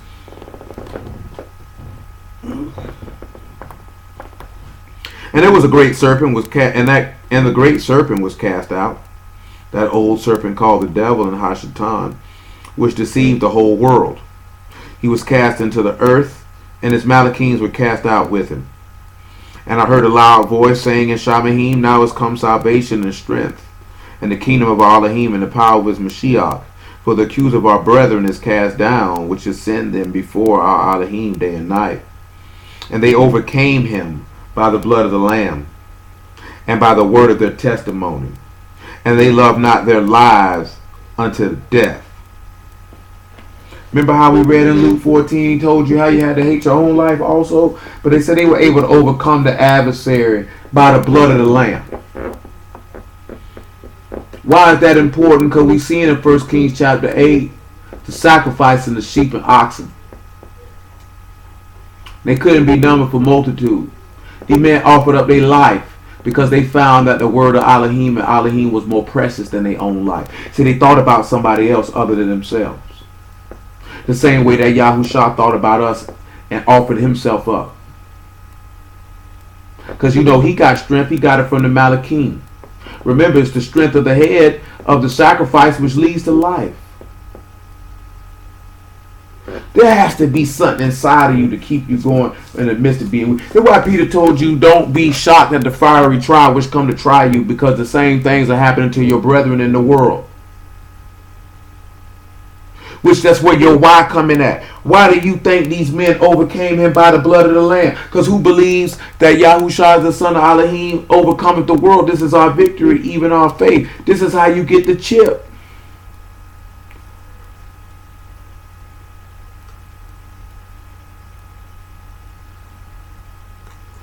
This is how you get the chip. This is how you win. Because Yahushua overcame, because that's the strength of the head that sacrificed the self to get life. Do we need to visit the strength that he had? Let's visit the strength that Yahushua had. Because it said these men loved not their own life even unto the death, and overcame him by the word of their testimony. This man that we already read in chapter John 12 and 30, how he said that the prince of this world was cast out because the Son of Man had to be lifted up. Let's look at his strength. John 10.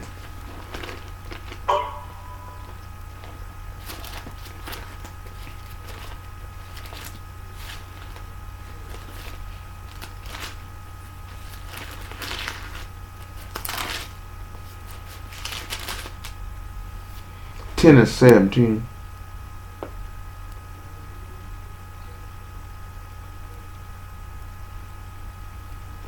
Make it 10 and 14. It allowed me to work Sunday and I was trying to work. It's 10:49. I am the good shepherd, and am known and know my sheep, and am known of mine. Now the word for shepherd is let me get that for you real quick. Is ra'ah. That's the word. And you have the Rosh and the Ayin and the Hay. You got the Rosh, the Ayin, and the Hay. So we know we got the head and to experience, the hand, or behold, or lo.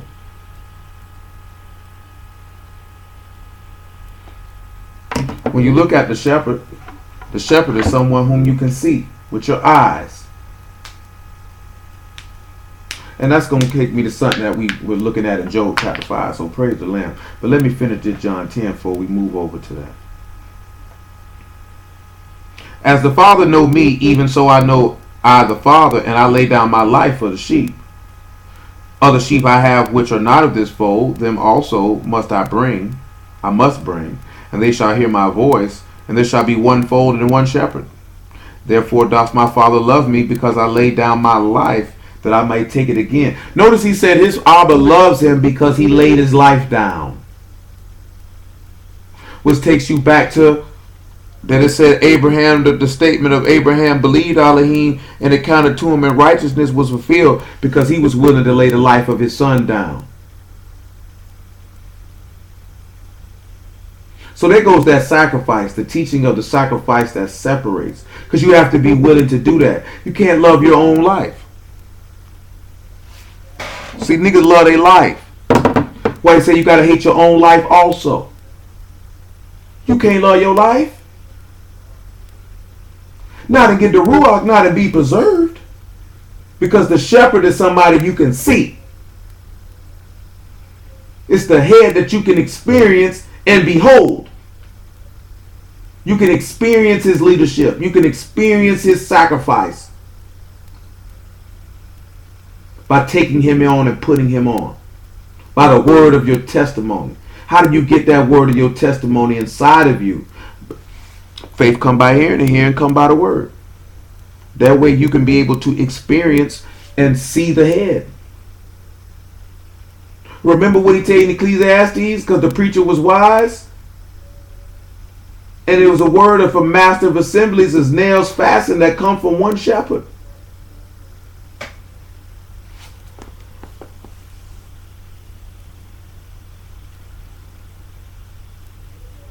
One shepherd. One rod. One head that you can behold and experience. That's why he said he give you pastors according to his own heart. Which is the same word for shepherd. Rod. That will feed you with knowledge and understanding. Because you'll be able to see them and experience them. Because they will be directed by the head. Verse 18, no man take it from me, but I lay it down of myself. I have power to lay it down. I have power to take it again. This commandment have I received of my Abba.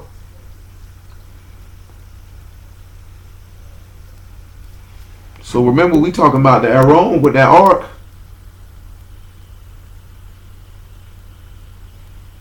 And that's the strength of the head of the sacrifice that leads to life. That sacrifice that this man made led to life. Was the strength of your leader. What was the strength of your leader? Trusted. He trusted in thee whose mind is stayed on thee. Trust ye in Yahuwah forever. For trust in Yahuwah is everlasting strength. This is Isaiah the 26th chapter. That verse has resonated with me from the first time I read it to this very moment. Because if your mind is stayed on Yahuwah, you trust in Yahuwah.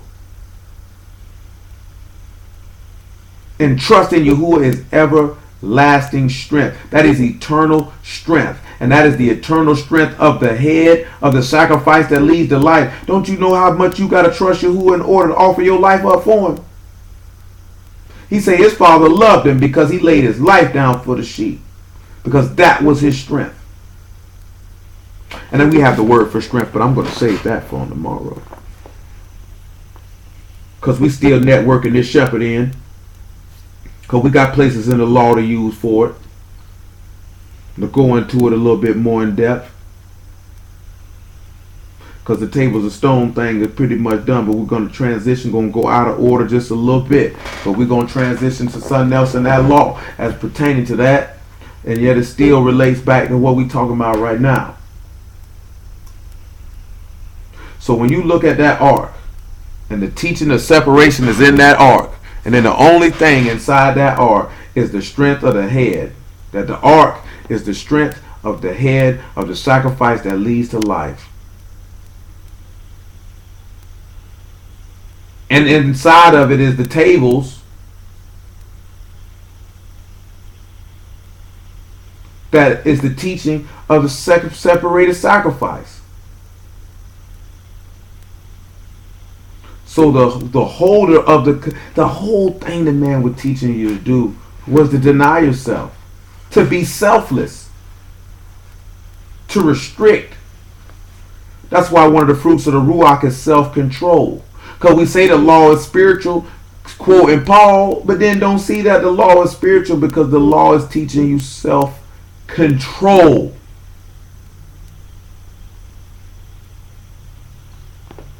If you ain't got self-control, you don't have the character of Yah.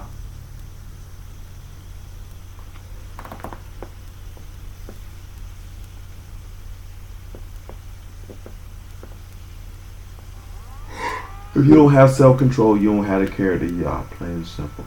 Come over here to Job chapter 5. Real quickly. I'm finna let y'all slide in a minute before I been done did an old man and fell asleep while I was sitting right here. Cause we've been going on fumes as far as sleep is concerned for the entirety of this week.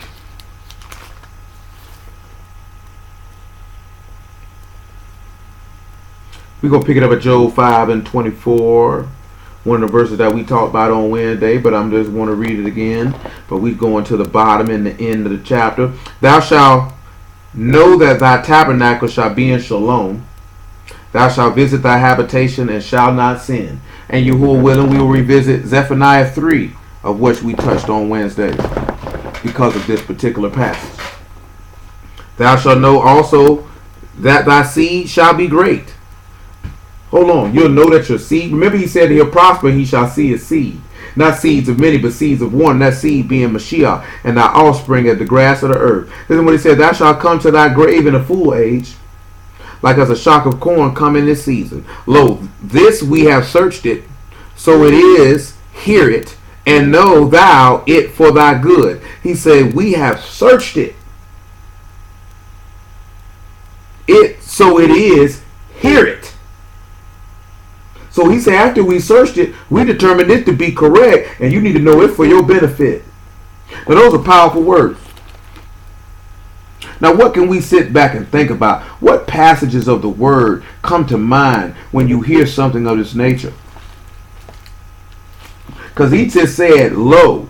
And let's sit back. And this is Job's homeboy talking.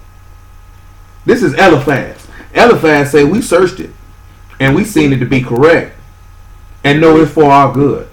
Well, we start every single solitary time with search the scriptures, for in them you think you have eternal life, and they are they which testify of me. So you ought to be searching it, because you should remember Acts 17 and 11. These were more noble than those in Thessalonica, and that they searched the scripture daily to see if those things were so. And he said, we searched it, and so it is. You need to hear it, because faith come by hearing, and hearing come by the word. I seen, we say, I heard with you with the ear, and now my eyes see you. That's what Job told you. And he said, it's for your good.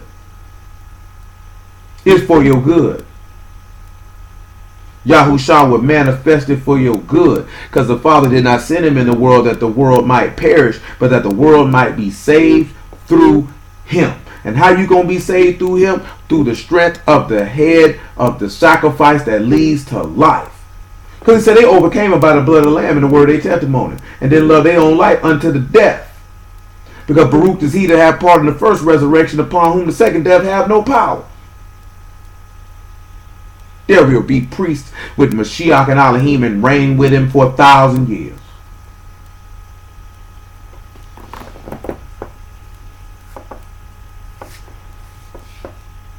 Boy, I'm trying to tell you. Boy, I'm trying to tell you. Now remember, we looking at a group of people sacrificing sheep and oxen that could not be told, nor numbered for multitude. Everybody was with him before the ark. They were all there. They were all there. See, we're going to end the night on a good note. Not on a harsh one. Not on, well, this is still thought-provoking, spiritual-provoking thought regardless. But let's go to Isaiah 49. Because I want you to consider the pathway of your soul. You can choose to do whatever you like and whatever you wish. As Moses said, I set before you life and death, blessing and cursing. I say, therefore, choose life. That's all I can say. Choose life. Choose to be around people who promote life. Some of you done already made your choice. So make sure that you support one another, that you continually choose life to serve Elohim together. And for those who ain't made no choice, you better make sure you choose somebody who love Elohim, who's choosing life, that you can choose life with this person together for as long as you will see fit to keep you on the upside of this grass.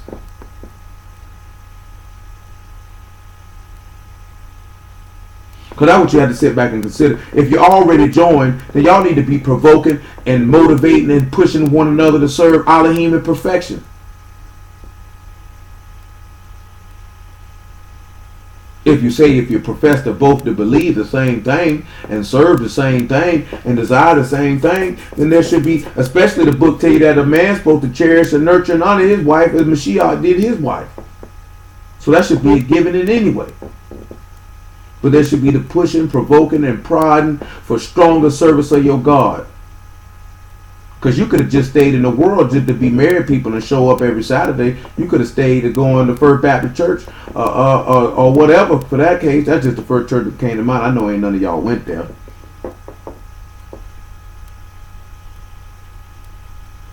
You could have did that.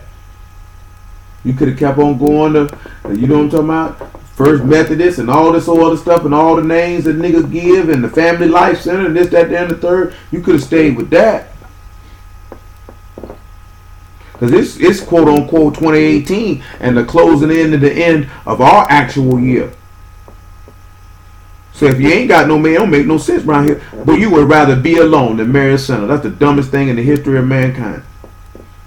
And if you're married to somebody and you see they wicked, pray y'all give them a better brain and keep serving you. Well, you ain't got no time to be fooled up with that if you please to dwell with them. You can't do nothing about that. Isaiah 49.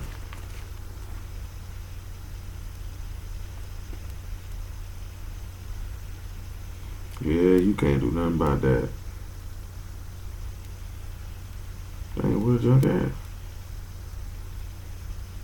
Oh, there we go. I'm tripping. 10. You can't do nothing about that. Can't make your friends serve them. Can't make your family serve them. All you can do is be a shining light on the hill.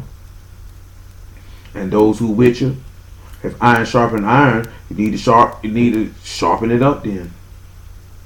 But that's going to come with what I mentioned. Confess your faults one to another and pray for one another that you might be healed. You have to be brutally and dead honest. Because though some of y'all may be young, some of y'all got enough wisdom to help each other solve their problems. Some of you don't, and you might want to seek someone out who does.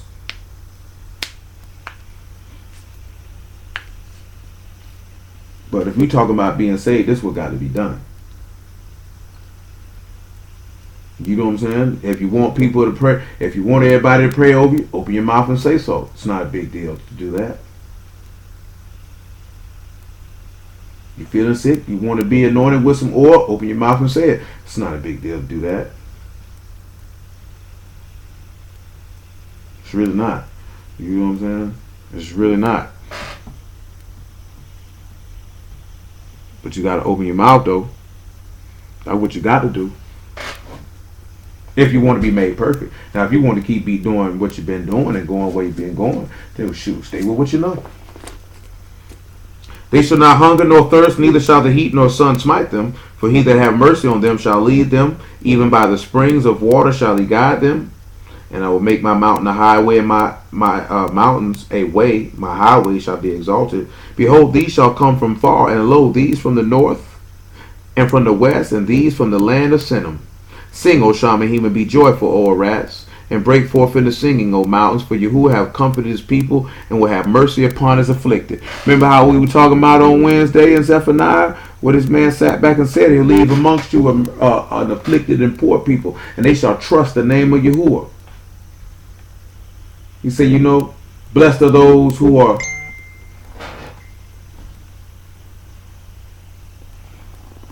oh shoot, just ask. Oh, I can read it for you. Come on over here to James chapter 5.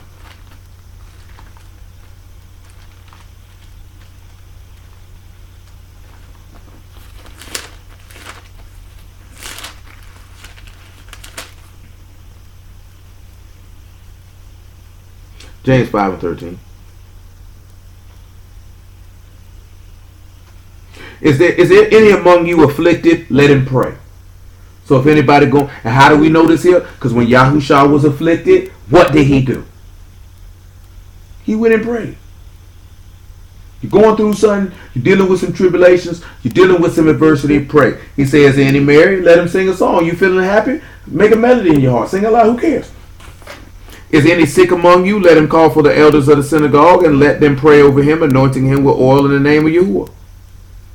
So, if you got a sickness, a malady of some sort, you know what I'm saying?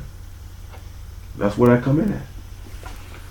And the prayer of faith shall save the sick, and Yahuwah shall raise him up. And if he have committed sins, they shall be forgiven him.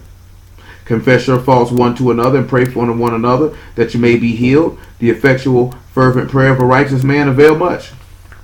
Elijah was a man subject unto like passions as we are, and he prayed earnestly that it might not rain, and it rained not on the earth by the space of 3 years and 6 months. And he prayed again, and Shamahim gave rain, and their rats brought forth her fruit. Brethren, if any of you do err from the truth, and one convert him, let him know that he which convert the sinner from the error of his way shall save a soul from death, and shall hide a multitude of sins. This is another reason where the patience and mercy and long suffering come in at. If you got a person, and we have to make the distinction, and let me know if that answered your question. I would say that it did.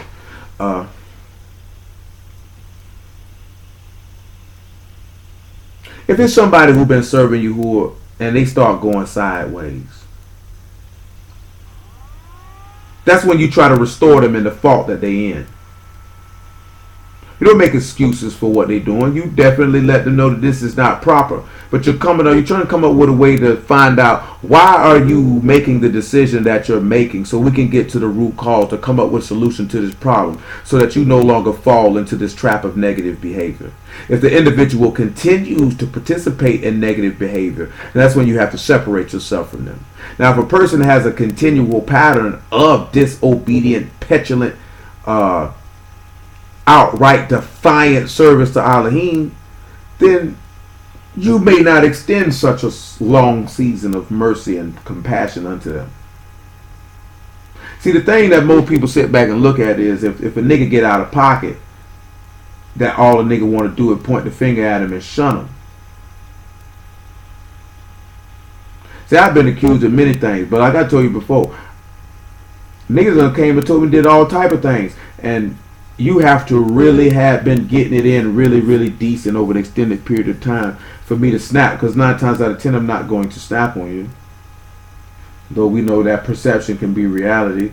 It could be perceived that I would, but I'm not going to snap on you. I'm going to try to understand why you made the decision that you made. And then try to help you come up with a solution that you don't make another decision like that ever again. Because at the end of the day, that's what's the most important.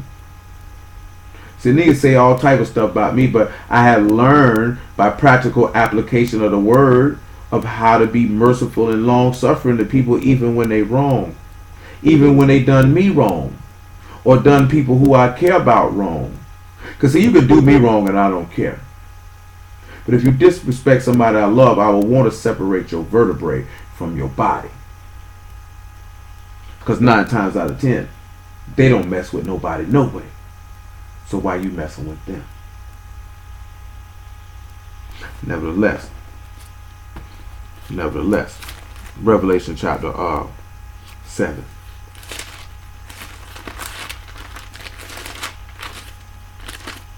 See, I wasn't that rough with that when I was young. 7 and 9. That was a lot more, hey man, let the law get them, this, that, and the third. I'm not like that as I've gotten older. I have no problem injuring someone who tried to injure someone who I love. I don't have a problem with that. Yeah, I'll go ahead and take you out of here. Don't have a problem with that at all. 7 and 9. After this I beheld, and lo, a great multitude, which no man could number, of all nations, kindreds, and people, and tongues, stood before the throne and before the Lamb, clothed with white robes, and palms in their hands, and cried with a loud voice, saying, Salvation to our Elohim, which sit upon the throne, and unto the Lamb. And all the Malachim stood round about the throne, and about the elders, and 4 beasts, and fell before the throne on their faces, and worshipped Elohim. Now pause. Now as we get ready to complete our conversation this evening, and praise Yahuwah Ba'Shem Yahushua for the conversation and for his word, we see that everybody gathered unto the king, and they were sacrificing sheep that could not be told for number and all this here. And the priest brought the ark, unto Yahuwah to his place, the oracle to the house, to the most Kadesh place, even under the wings of the cherubims, and all that good stuff. Now we see a large multitude of people, and we're about to read how these multitude of people got here. But the reason why I said to pause is this.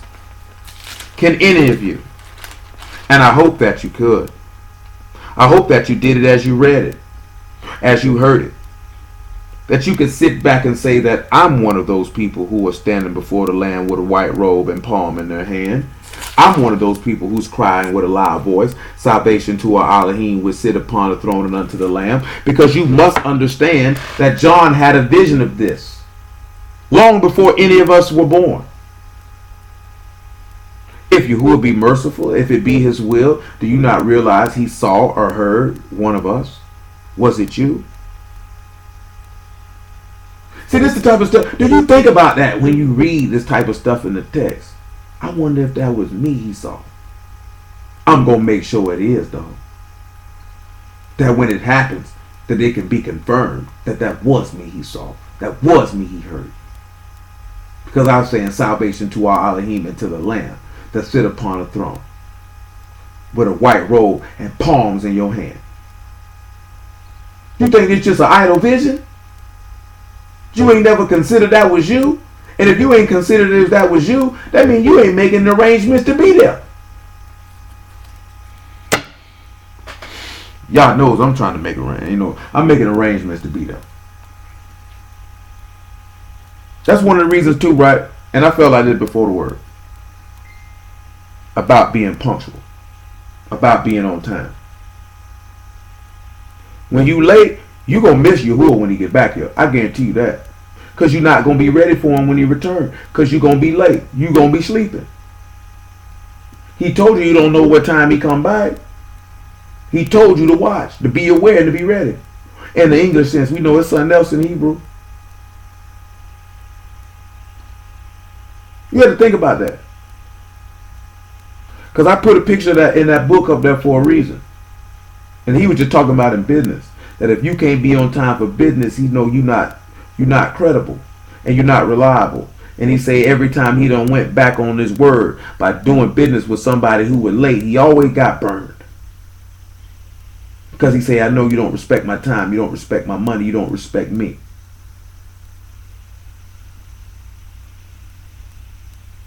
See, now that's something to consider. Because let's just say that his theory is correct all the way around the board. Let's just say that's correct for any person that's perpetually late. Then this man is saying that you're not a credible and loyal individual. Which means if we look at that, that means we wouldn't be credible and loyal to our God. And that should make you shake in your boots if you consider that. If you know that I just be dragging, but that's not the case. I am credible and I am loyal. You know what I'm saying? Matter of fact, let me find that. exactly what the man said, so you can hear it for yourself. Just to see exactly what the man said. Because it's just something to think about. Now, of course, that's how I would talk with the be on time. My auntie taught me that. This man said, "It is my conviction that a person who cannot keep appointments on time and cannot keep scheduled commitments and cannot stick to a schedule cannot be trusted in other ways either. Fundamental dishonesty expresses itself in many different ways, but this is definitely one of them. I think it's significant that a man that I consider to be the second most frequently and consistently dishonest and disreputable U.S. president of my lifetime, Bill Clinton, famous for his tortured deconstruction of the word is, was also notorious for being on Clinton time, meaning anywhere from 20 minutes to 2 hours late to everything, thus being disrespectful to everyone. There's a link between respect for others' time and respect for others' opinions, property rights, and other kinds of agreements and contracts. A person reveals a great deal about himself by his punctuality or lack of punctuality. So as a general rule of thumb, I use this as a means of determining whether or not I want to do business with someone. And when I violate this, as I occasionally and foolishly do, I always get burned." Now, that's a strong word from this man, and that's his perspective. It's not the end all be all, but that is his perspective. And he's entitled to his perspective. I believe there is some credence to his perspective.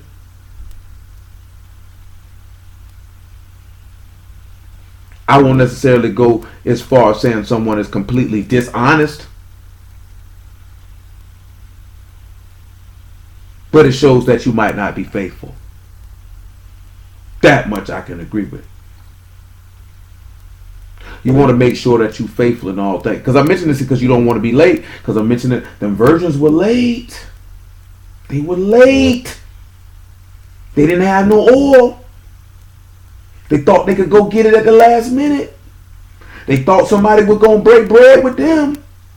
They were slothful in harvest and woke up with nothing. And when it was time to get ready to go, they weren't ready. You didn't know what time he was coming. And you didn't prepare yourself.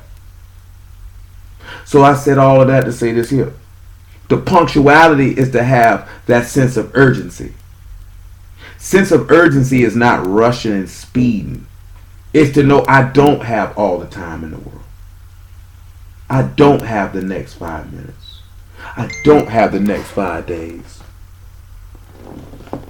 I don't have the next 5 months. I don't have the next 5 years. So I have to navigate that way. Because let's put it this way. We know that this man is returning on a feast. That means we would miss it. Because we weren't on time. And you're going to come there knocking on the door. Let me in. Shoot, nigga, you late, cuz. The door already shut. And I ain't opening it. That's all. That's all. That's what you're trying to get in your brain to consider. It's just a sense of urgency. Because we could be gone tomorrow. We could be gone tonight.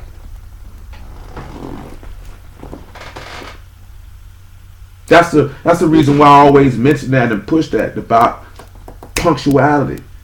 Because I want you to have that same thought process of you serving your God. Because see, he ain't going to wait on you.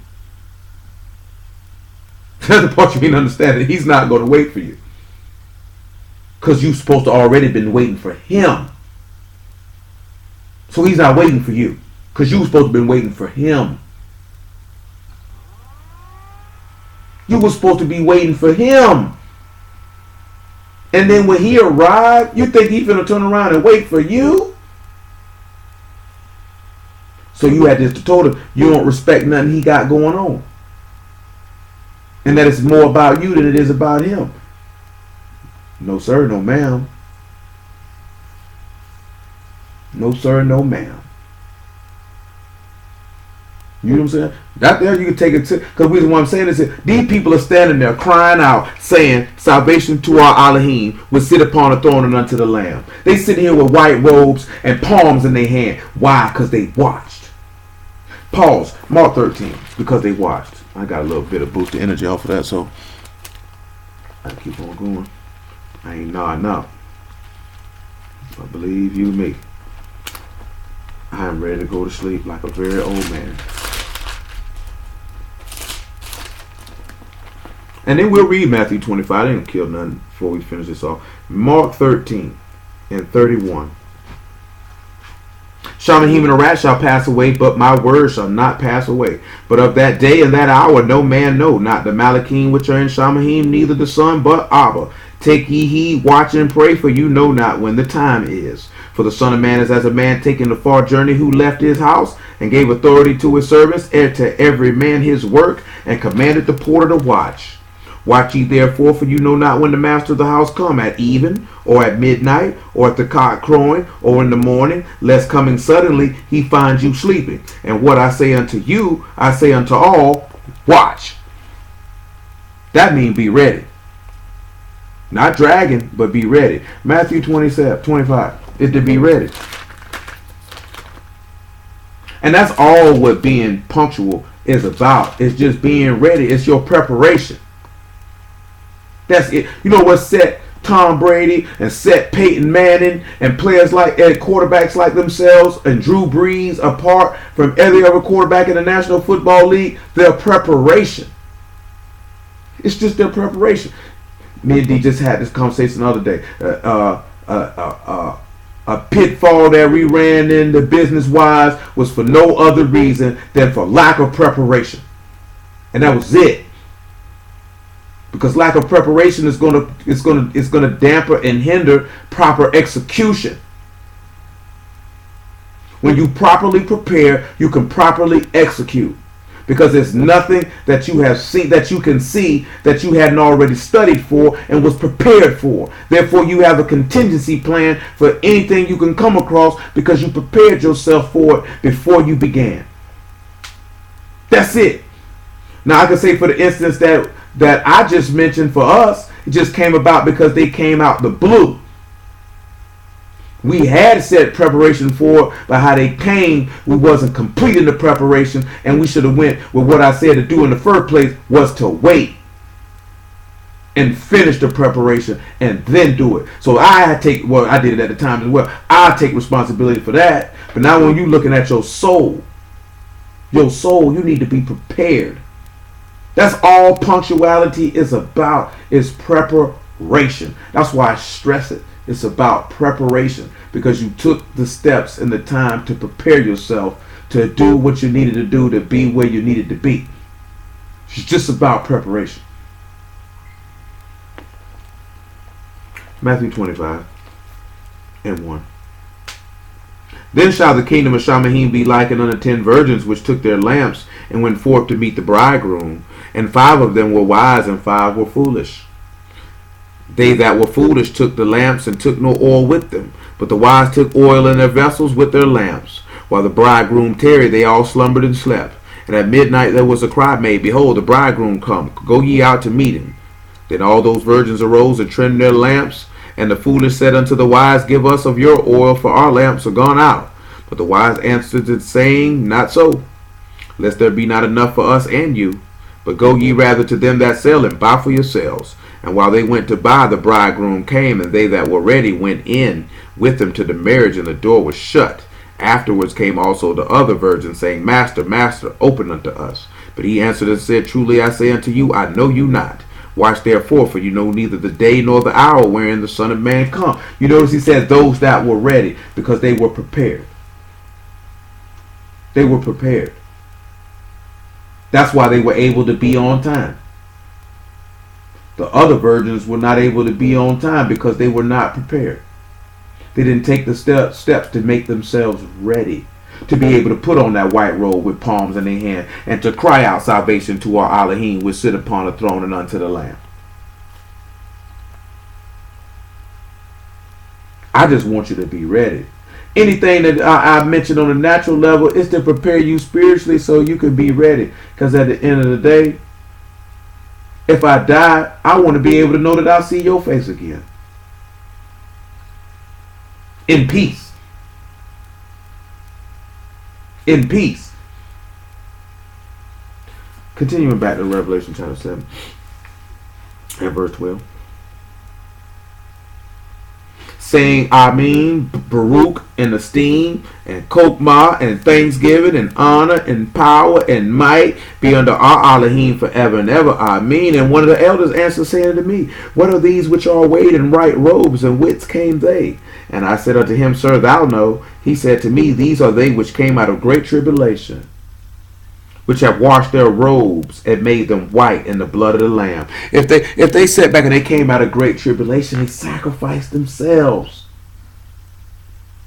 in front of the ark, just like they did with King Solomon. Because when you got immersed, you were showing you were sacrificing yourself right in front of the ark of the covenant. These people sacrificed themselves. You seeing in Revelation 7 what you seeing in Kings. This number couldn't be numbered. This was a multitude that could not be numbered. That's what it said. Let me pull the verbatim now. Right there, verse 9. A great multitude which no man could number. Are you a part of that multitude? What are you willing to do to make sure you are part of that multitude?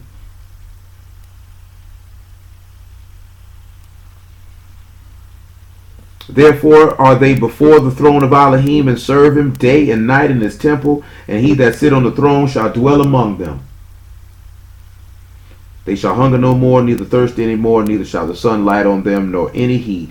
For the land which is in the midst of the throne shall feed them, and shall lead them unto living fountains of waters, and Elohim shall wipe away all tears from their eyes. And that word for feed in Hebrew is the same word for shepherd, which we're going to deal with. The head, the experience to see him. See, and if you want to be able, if you want to be able to experience the head, then you got to take them tables of stone, to be taught of the sacrifice that separates, placing it into the ark of the covenant, which is the strength of the head of the sacrifice that leads to life. Because these people wash their robes in the blood of the Lamb. Because you got to remember something. If they all gathered up to this throne with their white robes on, this is the marriage supper of the Lamb. This is the feast in the 7th month on the 15th day of the month. This is tabernacles. This is ingathering of a multitude that cannot be numbered. Because everybody got to come up to give homage to the king and to bow down before the throne. These people are there to bow down before the throne because they were ready. And how do you make yourself ready? By the luach of the teaching of the sacrifice that separates, placing it in the aron, which is the strength of the head of the sacrifice that leads to life. Because while we were yet without strength, Mashiach died for the ungodly. Which takes us back to the grace, or the Khan, which is the separated seed, which takes us to the Rakan, which is the mercy, which is being able to see eternal life, which will allow you to see the Ruach HaKadosh, which means you destroy the things that are behind you so you could get in the door. Because at the end of the day, eternal life is the goal. There is no try. We have to win. There's no way around that. But hallelujah for Yahushua, man. We stop right there, though. It's about 11:30.